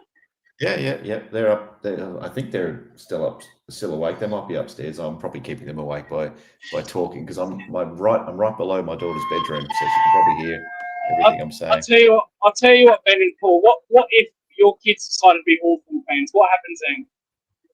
If they decide to be what? Hawthorn fans. Never. Well, they wouldn't be my kids anymore. That's pretty straightforward. They'd be up for adoption, is what they'd be. I'd be quick drive to the Otways, which is about an hour away, an hour and a half away. Just open the door. Be free. No, I wouldn't do that. But no, they watched the game with us tonight. They enjoyed. They sat on the couch, and my youngest daughter Bella, she held the Tom Stewart bobblehead after he went down. She was giving him kisses on the head the whole night, It'll be okay. Which is gorgeous. In the chat, Sam's saying is Stewart ruled out with concussion, or have medical said? No, I think it was concussion. John Ralph reported it, I think. Yeah. Ralph reported a lot of stuff, doesn't he?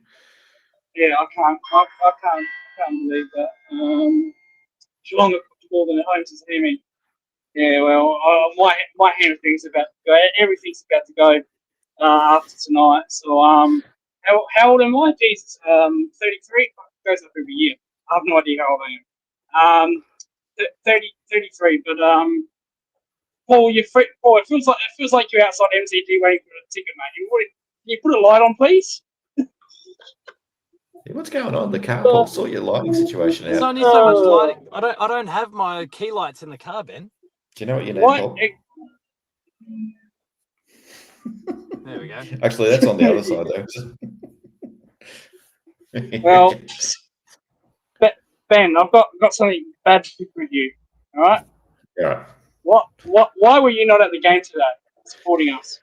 Because I'm a good father, and I had the kids coming tonight at 5 o'clock. Or they actually got here at 6 o'clock, so it would have actually been impossible unless I got a lift in Paul's helicopter. You got to the game in a helicopter tonight, didn't you, Paul? Was that your method of transport? Let's go with that. Yeah, so I didn't have access to the helicopter tonight, so unfortunately couldn't quite get there. Was Darren Gilmore the driver of that helicopter by any chance? No, Gilmore. Darren, I don't think I trust him to do that. No, sadly not. But we're in the draw for the grand final tickets. So we'll see what happens. Hopefully, I'll come into a couple of tickets somehow. But you never know.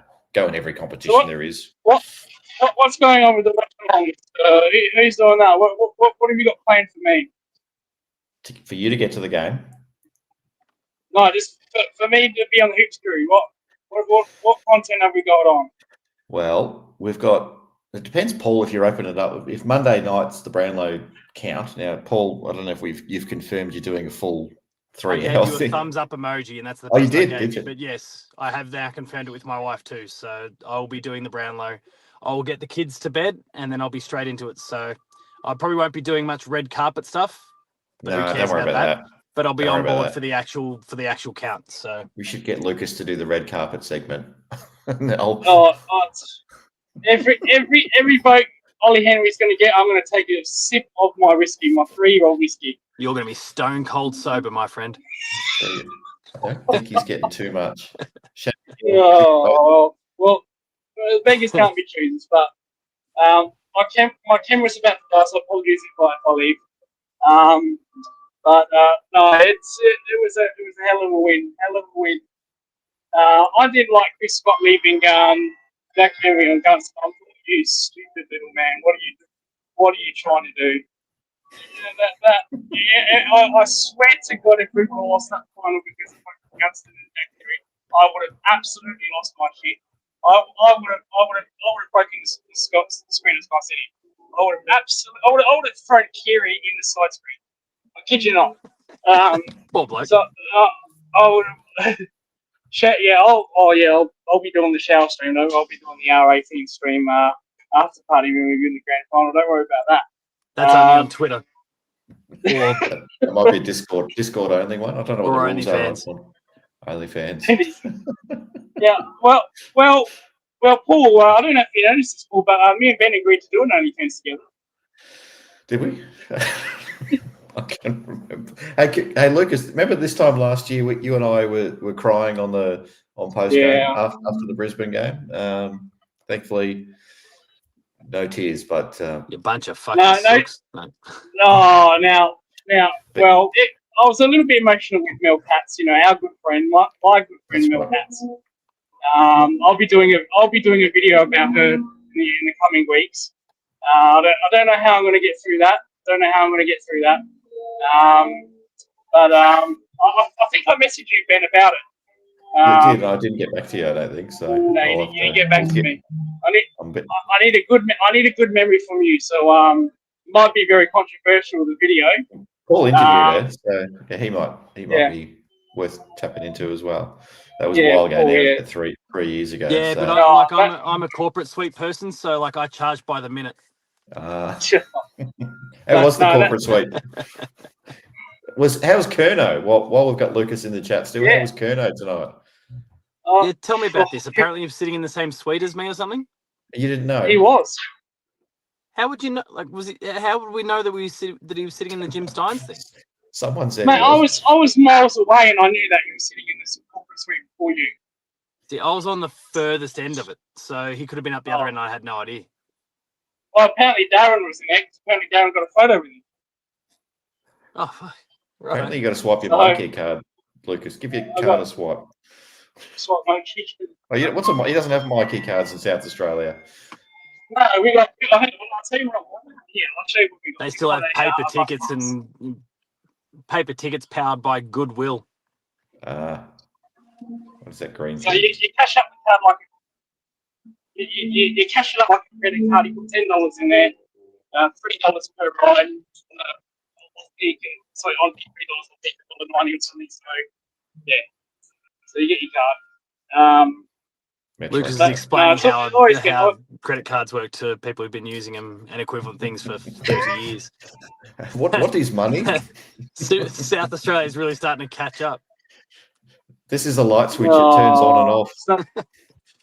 Light goes off, light goes on. Light goes off, light goes on. No, it's just caught up in the night. So not happy I have to go home early. I wanted to stay at this class till 2 a.m. But it is what it is, isn't it? It's the biggest happy choosers.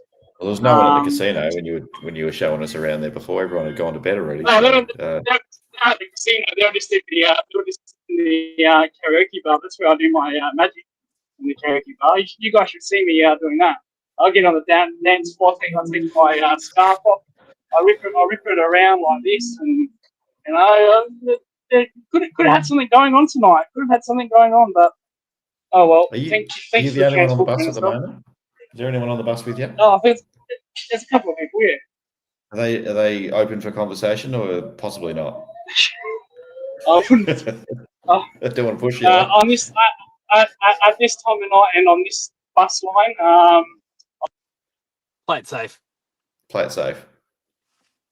And you're breaking up a little bit. All right. Oh no, they got him. They got him.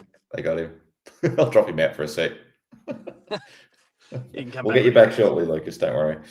Tell us about the corporate suite, Paul. Talk us through it and the game. I had a good Scotch fillet. It was very good. Big fan. Yeah. Apparently Charlie Curnow was there and I had no idea.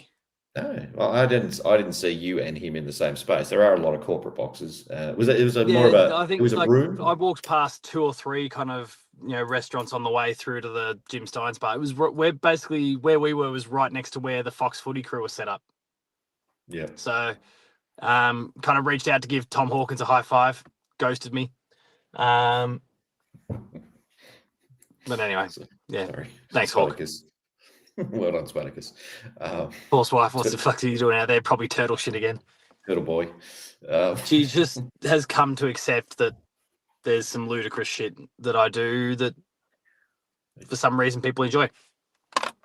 Doesn't need to know all about it every time. So anyway, you can spend some money on it tomorrow. I've afforded you some cash, so you're all cashed up now, even though you are anyway. I did, yes. For anyone who's concerned, Ben sent me half of no, he sent me the super chat funds from the wild night that was Monday, which was a good night. And it'll it's give been me a good about a tank of weekend. petrol in this current climate.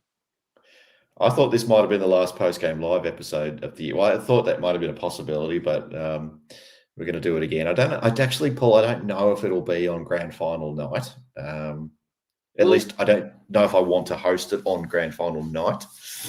Might be. Honestly, I think there's a distinct possibility that I probably a fairly likely chance that I won't be going. Really? I kind of want to do the right thing by my kids with both of their birthdays this week. So, give it to your dad or someone. Well, no, Dad. So Dad's already. They basically, as we wanted in, they're like, "Here's our grand final seats." I'm like, "What are you talking about?" They go, "Yeah, we've already reserved seats." So Dad and a couple of his mates and their partners are going. I'd be kind of rolling in solo since I don't have the guest pass anymore. So yeah, it's not as appealing when you're doing the grand final on your own, let alone the fact that it's my daughter's birthday. So I think I'll probably end up, as tempting as it will be, I'll probably end up doing this one from home. At which point I can take post game live. Yeah, well, it's a different experience, isn't it? On the TV, watching a grand final of your team on the telly, seeing it at the ground. Obviously, you want to be there and you want to be part of the atmosphere and all that. But you're seeing the game differently when you're watching it on the telly. So, yeah. Anyway, look, if I still might do the breakfast thing before or a pre-game sort of show or something like that. I don't think I'm going to get a ticket. It's a 1 in 3 chance. It's a bit like getting the golden ticket in the Willy Wonka thing. It's just not going to happen unless Willy Wonka's a bit worse than 1 in 3, mate. I know, but that Charlie Bucket just kept finding money, didn't he? Somehow he found money in a drain, and then someone else gave him some money, and then he just kept finding it everywhere. I don't think that's going to be my situation. I've got one chance, and then that's it. So we'll see how we go. But that's good. You've done the right thing. You're doing the right thing by your daughter. I think that's probably the right thing. We'll see. We'll see. We'll chat about it and we'll work it through. I mean, look, I've been pretty fortunate in that I've been to 07, I've been to 11, I've been to 22. Like and whenever I want to go to a grand final, I can do so pretty easily. So, and fortunately, Geelong gives us plenty of opportunities. So. Yeah, birthdays come around. Which links into Flash's point there, which is, birthdays come around every year, true, whilst grand finals, well, for Geelong, they're basically every other year as well. Every other year, yeah, every 3 years or something like that. I'm not guaranteed, Kiri. I don't have that Priority 1 membership. I'm happy to take my chance on that, whatever. I'd love to. There's other things I'm trying to afford retirement as well.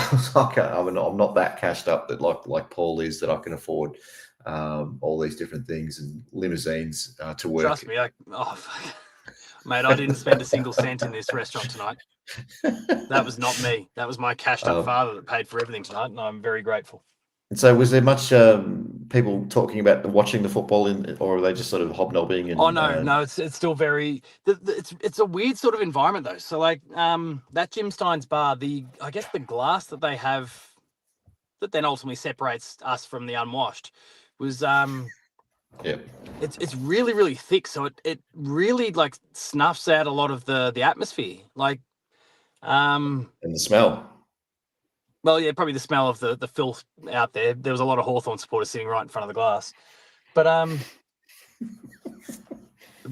it was, Yeah, like it makes it for a really weird atmosphere. Like there was lots of people that were really energetic about the game. Sure, you absolutely probably had a few that are just there and kind of casually watching and sitting and sipping their wines and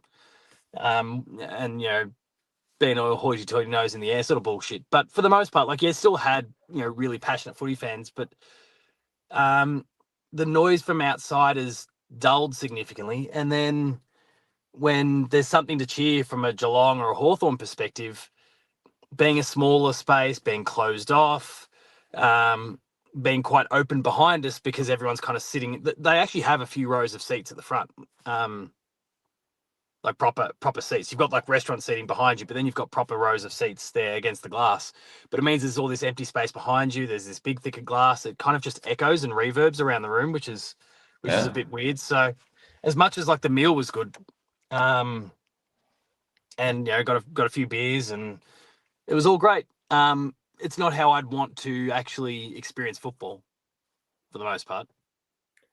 So you'd prefer it to be in a more of a corporate. I mean, this probably wasn't the type of corporate box that you were really expecting. No, this was a restaurant. This wasn't a corporate box. This was just so it wasn't. So yeah, so they didn't have the luxuries that you sort of were hoping for, like the marble, the marble ivory bench desks tops and all those sorts of things, right? And the leather chairs and just the big gaming chairs like this. You just sit there and watch the footy and did you have to get up, or did you feed yourself, or did you have to use your own utensils? How did that work?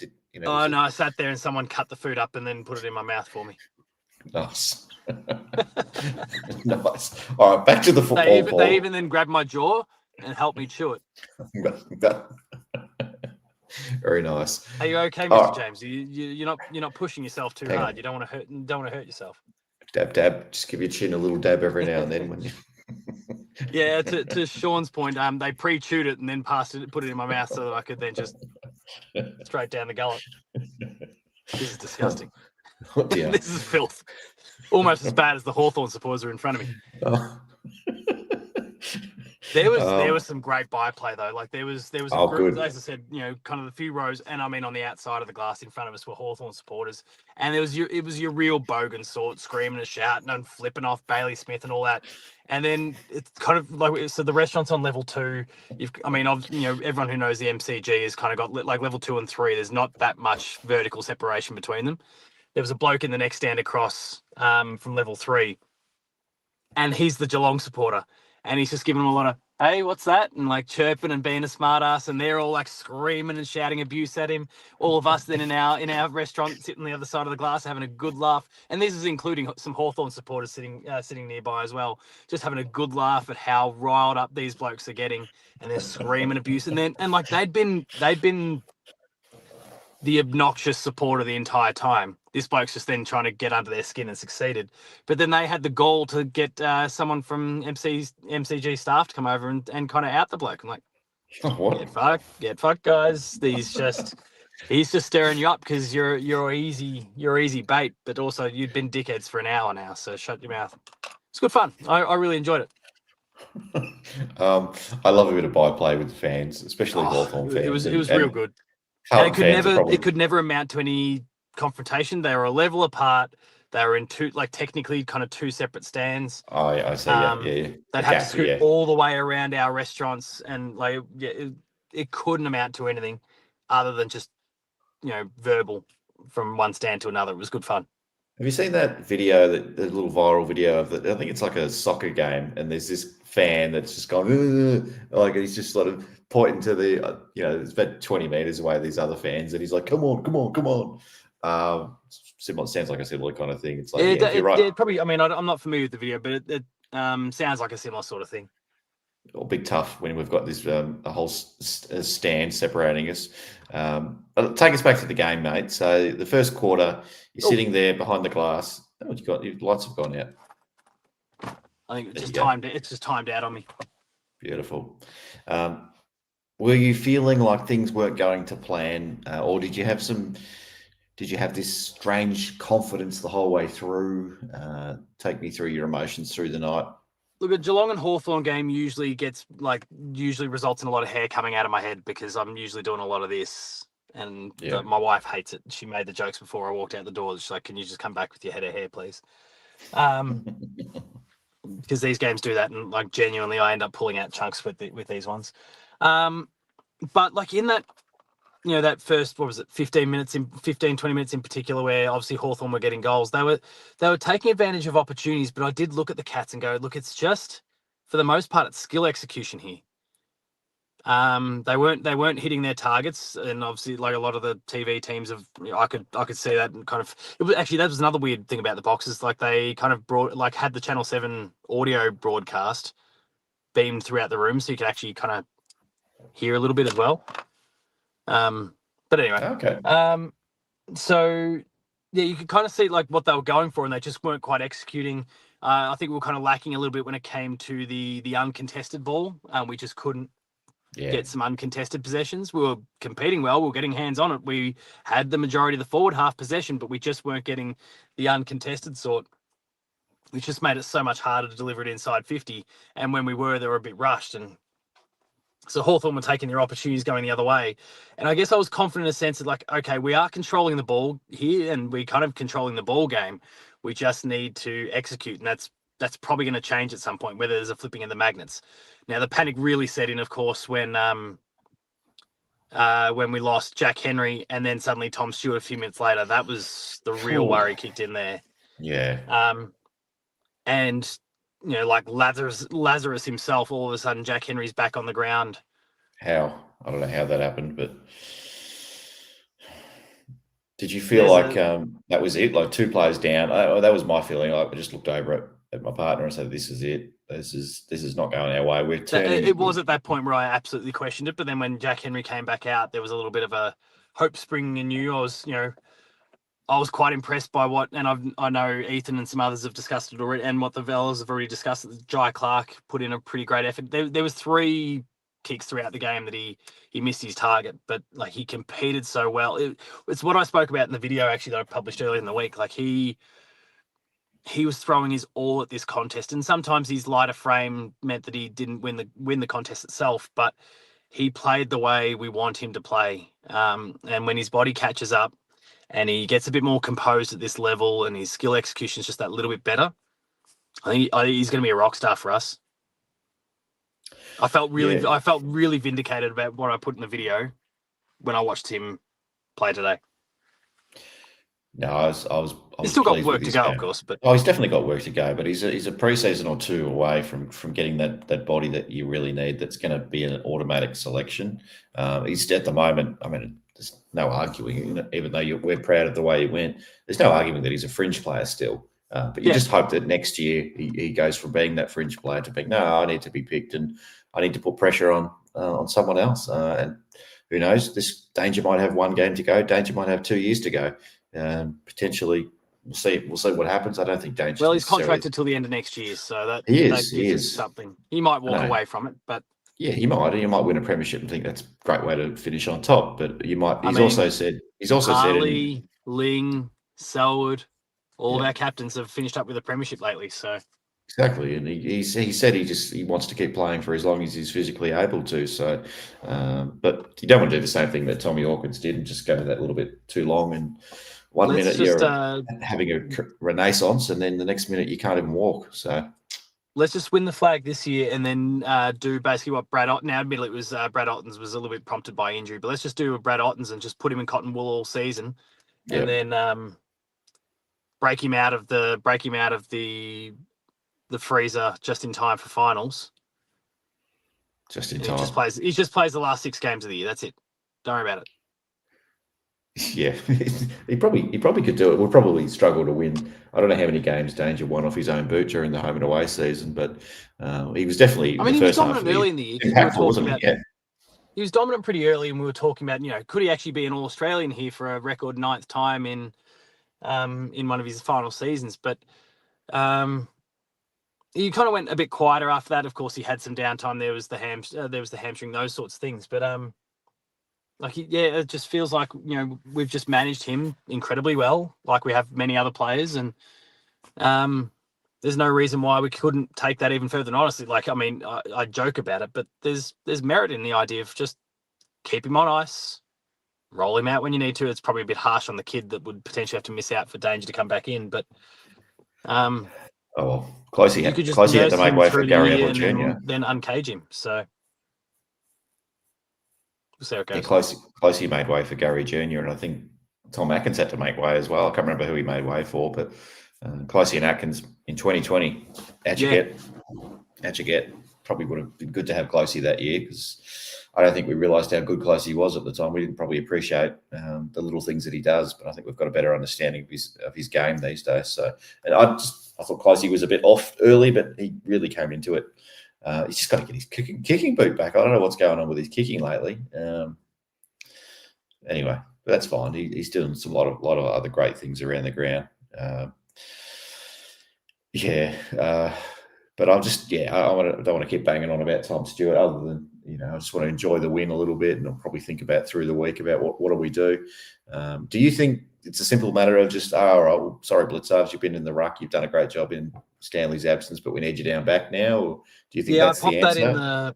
I popped that in the Discord during the game. That it was kind of if we get through this, and what Ethan described before is exactly what I put in the Discord, which was Stewart out, Blitzarves into defence, Stanley into the ruck, and we go for it. Whether there's some other moves potentially, and I guess the thing that could potentially change that is maybe there's some other moves, some other pieces of the puzzle we shuffle around that allows us to then set Blitzarves free from defence.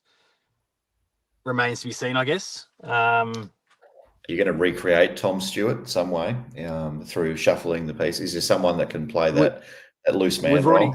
We've already got our Tom Stewart 2.0. That's Zach Guthrie. I mean, we've seen this in the past when when Tom Stewart's been out for various injuries over the years, Zach Guthrie has come alive in that time. And not that, he played a fantastic game tonight, but and has been playing fantastic football for a while. But when Tom Stewart's out, he goes to another level because he has to be that guy.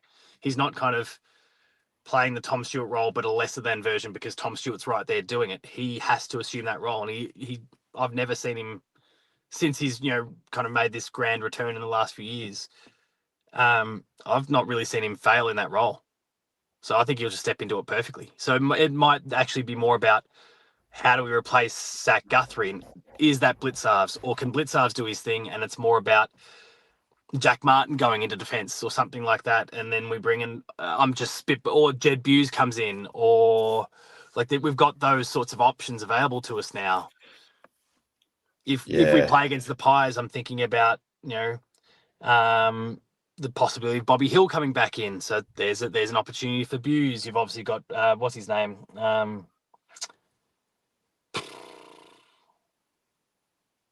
Jamie Elliott that's, kicking all the back. So there's your two kind of gun smalls, let alone, what's his name from Freo that used to be at Freo that's also there. They've got small options. So you could afford to maybe sacrifice a bit of Stewart's height and bring in a Buse. You could make the same argument for Brisbane with, Charlie and Zach Bailey and, all these other guys that wander through. Hey, Pumpkin. Come on. So, there's a little bit of work that can be done with that. And we would obviously rather have Tom Stewart out there than not, but in lieu of his absence and thinking about now who our two potential opponents could be, I could see Jed coming in. I could see Blitzarves being floated into defence. I could, shuffling some pieces around. There's a few options in front of us, which is, it sucks, but we've got a problem to unravel, and it's not the worst problem in the world. We've got plenty of good solutions for it. Do you think they're not going to do anything silly, or I shouldn't say silly, nothing left field? I was sort of half joking really when I was saying bring Duncan in and who play that sort of quarterback type role. That is an option for sure. I don't think it's the right one, but I think that's an option. Yeah. I'm just hearing Pumpkin come through the mic. I think we've got a few different options we can work with, and it's not the worst situation to be in. It's a shame, but it's not like I'm not sitting here going, "Oh my God, how can we replace Tom Stewart?" Well, yeah, I just feel you can't replace him, but we can replace him, I suppose. We've got options. Just structurally, it looks a bit different. Pumpkin. Say hi to Tom. Kiss for Tom. Kiss for Tom. You can't see him Sending anymore. all our love to Tom. Sending our love to Tom Stewart. Look, no, it's probably more the point. Right? You know, I think we'll be fine to fill that hole. As much as I prefer Tom to be there, I think it's probably more. My thoughts are more about just feeling for Tom and the family. And He doesn't his even team. get his chance to get redemption after his little slip up in the 2022 grand final with the kid. Yeah, true. You can't, unless I still feel like they're going to get him on the stage, though. I think Danger will, if we win it, This is a he'll Bob call. Murphy moment. I think so. I think they'll hold the cup up together because they've always said, Danger's always said, I'm officially the captain, but it's really the two of us. So I wouldn't be surprised if Chris just took a back seat and just lets Tommy get up there and I think Hang someone on. I'm not hanging the on. grand final yet. I'm we not don't hanging even on. know our opponent yet. No. Lucas is saying we're going to win 3 straight, so I'm just worrying about one premiership. This is at the a same time. bloke that said this was Chris Scott's legacy game. If we lost, it's all over. Like board the joint up. So Exactly. And you're also the bloke that said we're a middling club. So let's just cool our jets, everyone. There may need to be an apology video coming after the grand final if we win the premiership on that one. So that's something you have to do. Actually, it's you probably and, will. you and the camera. I probably will just have to look down the lens and go, I am sorry. Unfortunately, yeah. But I think Duncan's probably a long shot. But getting back to that one, I think Jed Hughes is probably, if you're going to consider a left field, and I don't even think I'd consider that left field, but he's the one that if you're replacing a defender with a defender, assuming Stanley doesn't come back in, potentially they're just making it. I think he will too, but I'm also. So it was odd that he was an emergency, but you think 1 more week, 8 days rest. Come on, Reece. Get out there on the track and kick some more torpedoes at training and convince the coaches to pick you. But, you didn't take a risk with Max Holmes. And congratulations, Max, for getting through this one and into your first grand final.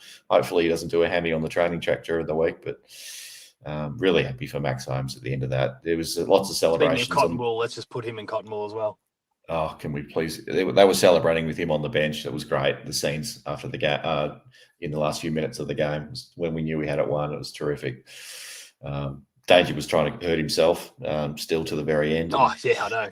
Backing up to Barras right there at the end. Like, just give us a spell, mate. He can't help himself. He cannot help himself. I mean, Jezza nearly killed him at one point during the game when it was still on the line too, when Danger backed up and Jezza kind of leapt knee first into the contest. Got a bit worried in that moment.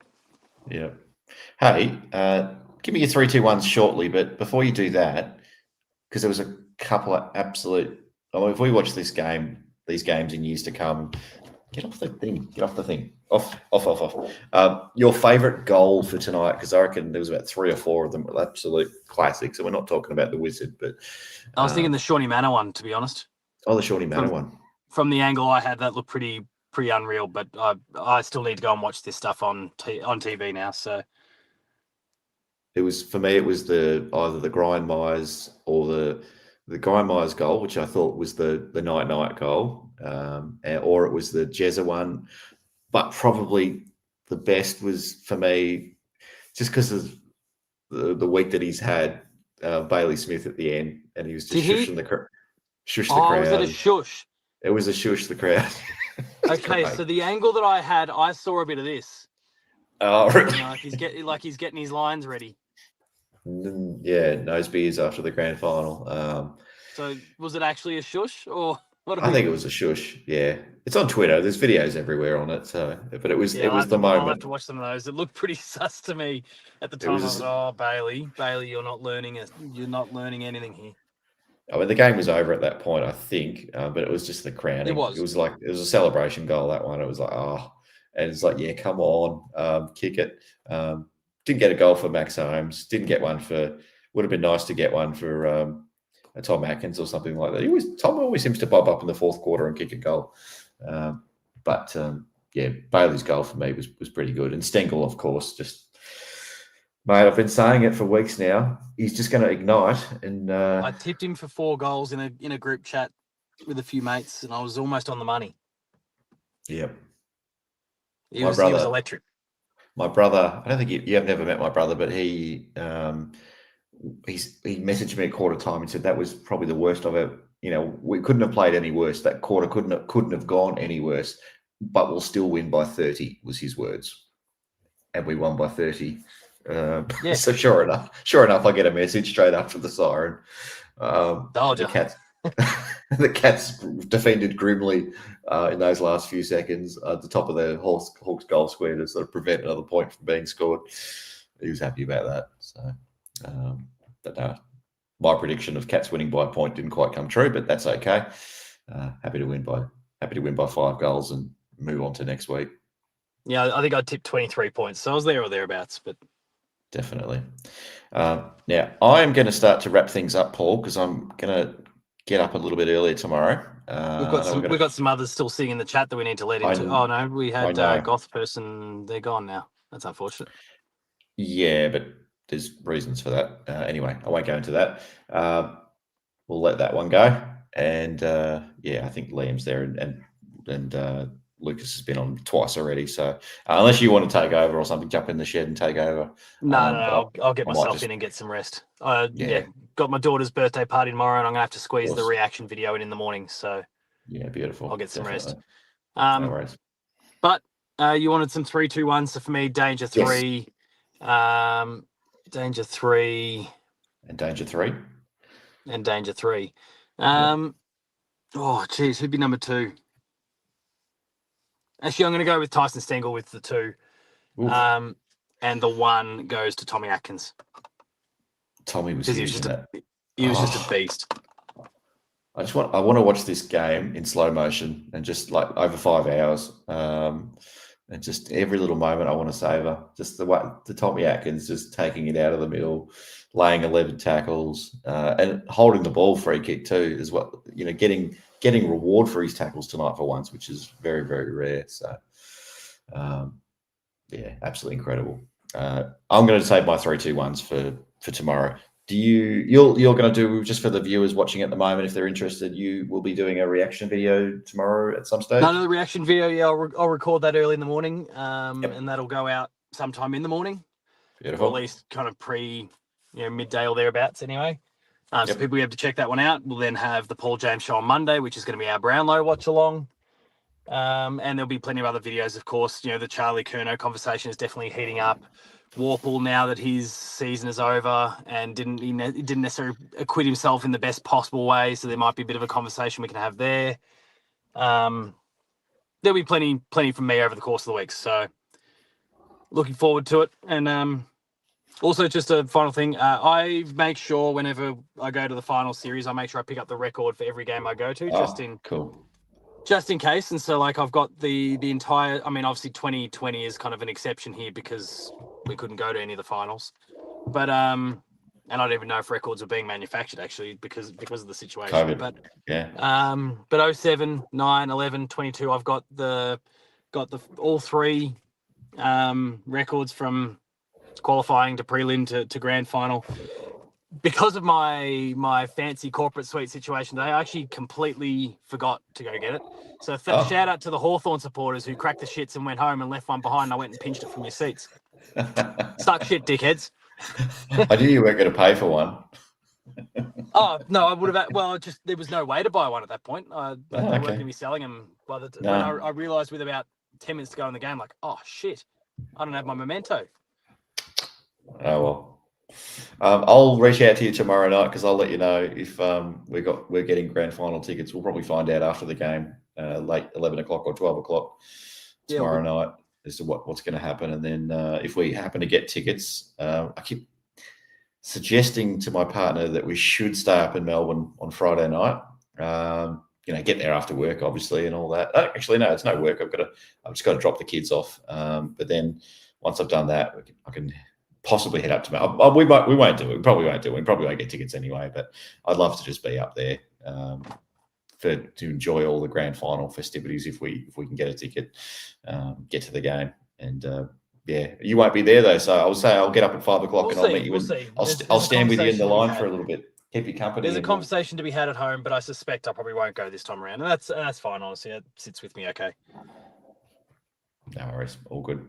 All right, mate. Let's wrap it up. I'll let you go. And All right. Pumpkin's just about joined my head in, and he's put fur all over me, so I'm going to have to give that a wash tomorrow. Thanks for having me on board, mate. No worries. Community chat. Thanks as always for a bit of fun. I'll see you for the Paul James show on Monday. Buckle in, people. It's going to be a very long one, probably a very loose one. I might need to go get some beers in advance. Sounds good. And are you going to get any guests on, or is it just going to be talking head for 3 hours, or what are you thinking? I mean, I'm more than capable of sitting there talking on my own for 4 hours. But no, we might need to roll some people through at different stages, just get some thoughts about the prelims and the matchups, and of course, cast an early eye towards the grand final. We'll still have a Paul James show on Thursday to discuss the game as well. But I think we can probably get some people on at the same time as well. Got my little Brownlow graphic, which I'm kind of worked out how to do the vote thing yet, but I've got my little. There we go. I don't know if that's actually going to work, but we're just obviously going to count the Cats players. I'm just going to quickly pin one comment here from Sam because I want to push back on this one. That idea that Shannon Neal had a bad one, that's okay. Crazy talk to me. I just cannot buy into that. That's he wasn't great, but he wasn't Oh, bad. no, see, and I had a pretty good line of sight. Like, he was right under my nose for half the game, of course.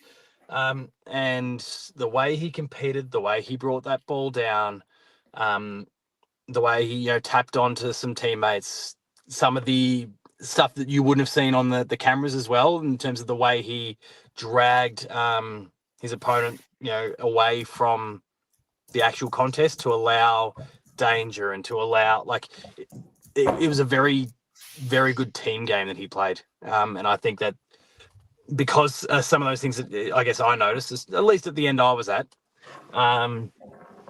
with things that you wouldn't see on the TV screen, I think it's probably been underestimated just a smidge by potentially Sam, but others as well.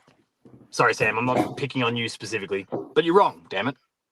We love you, Sam. But that's the good thing about this show. We all have difference of opinion and we respect each other for it. So feel free to. I've uncaged Lucas with that comment as well. You definitely have. Lucas needs to get into sort himself out sometimes because he's got some wild theories, wild ideas about sacking Jezza and Chris Scott. No good. Shout out to Liam though, who was going to jump in the stream and it's not worked out, but. He's got his Bucks tomorrow, so have a good one, mate. Oh, congrats, Liam. All Get absolutely rat shit for us. Get rat shit. Enjoy that one. Hopefully you enjoy that one. I'll get you on next time, Liam. Because obviously I don't do a huge number of post-game lives. Has Liam been on post-game live before? No. Mate, Liam, if you're watching now, it won't be your Bucks next weekend, so make sure you're in post-game live next week. Pop in for the Brownlow stream on Monday night. I'll let you in. Monday night, Liam. I see you there. I'll bring you in straight away. So definitely, it's a 3-hour show, so we can probably get about 10 guests through the whole night if you chose to. Yeah, so pretty easily, I think. We'll drop the link, and if people want to pop on, you can pop on and share their thoughts on how Bailey Smith is getting absolutely robbed by the umpires. Hopefully, I feel good. I feel like he's going to win that and the Brownlow and the Norm Smith. And hopefully, Cats win the Brownlow and Cats win the Premiership and the Norm Smith. Hello, Kerry. How you going? I think that was if you know, you know. Anyway, all right, mate. You enjoy the night. Enjoy the reaction. Thanks, mate. Enjoy. Yeah. Okay. Stay tuned, everyone. All right. Thank you, everyone. That was a good show tonight. That was good fun. I would have liked to keep going a little bit longer, but I'm going to say it's going to be a big week.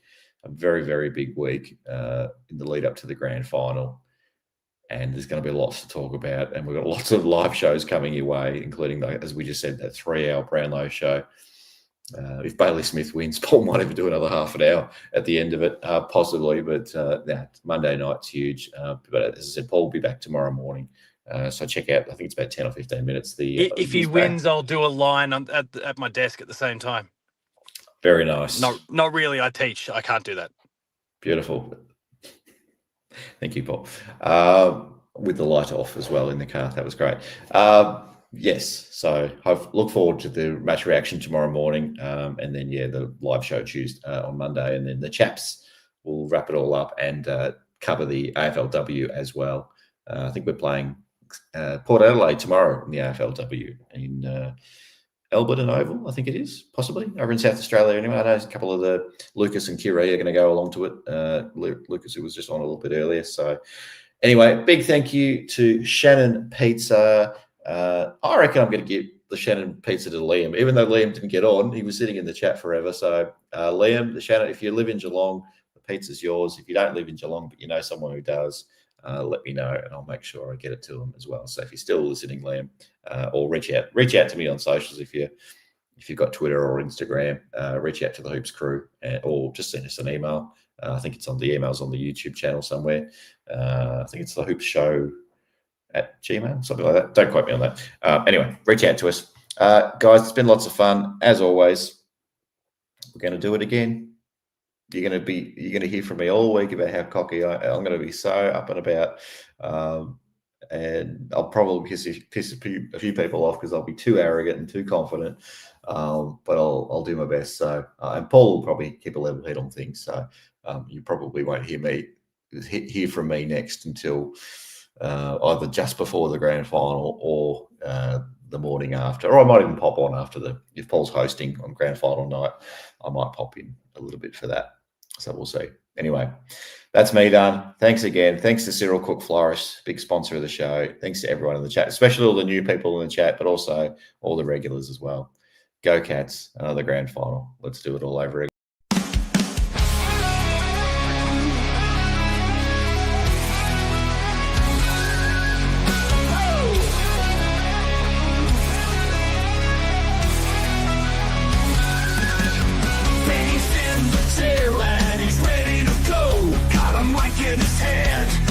For the show, dropping pussy down facts, mitts, forwards and backs, representing G-Town while talking the smack, crashing backs like Patty, where the hell you at?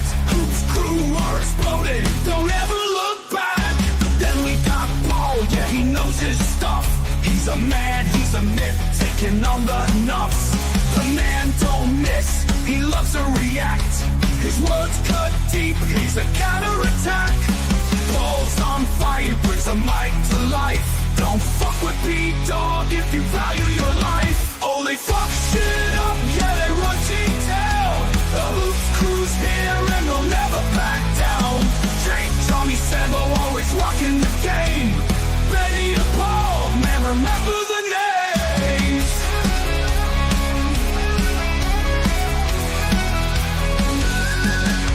In the studio, Jake's bringing the noise. With Johnny and Sambo, the chaps, chat boys, they're electric and they're ready to roll.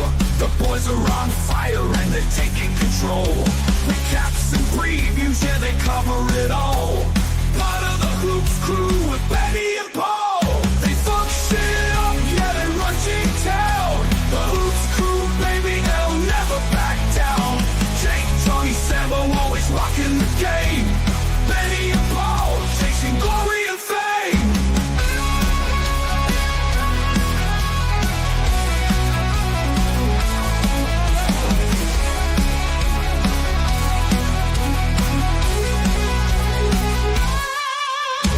Brad with the sleeves, Max Holmes and Jack Bowes. Tommy fucking Atkins, he'll break your damn nose. Stewie in the middle, and Reese in the ruck. They see Big Jezza and they know they're fucked. They're the G-Town boys, go hard or go home. They're fucking insane.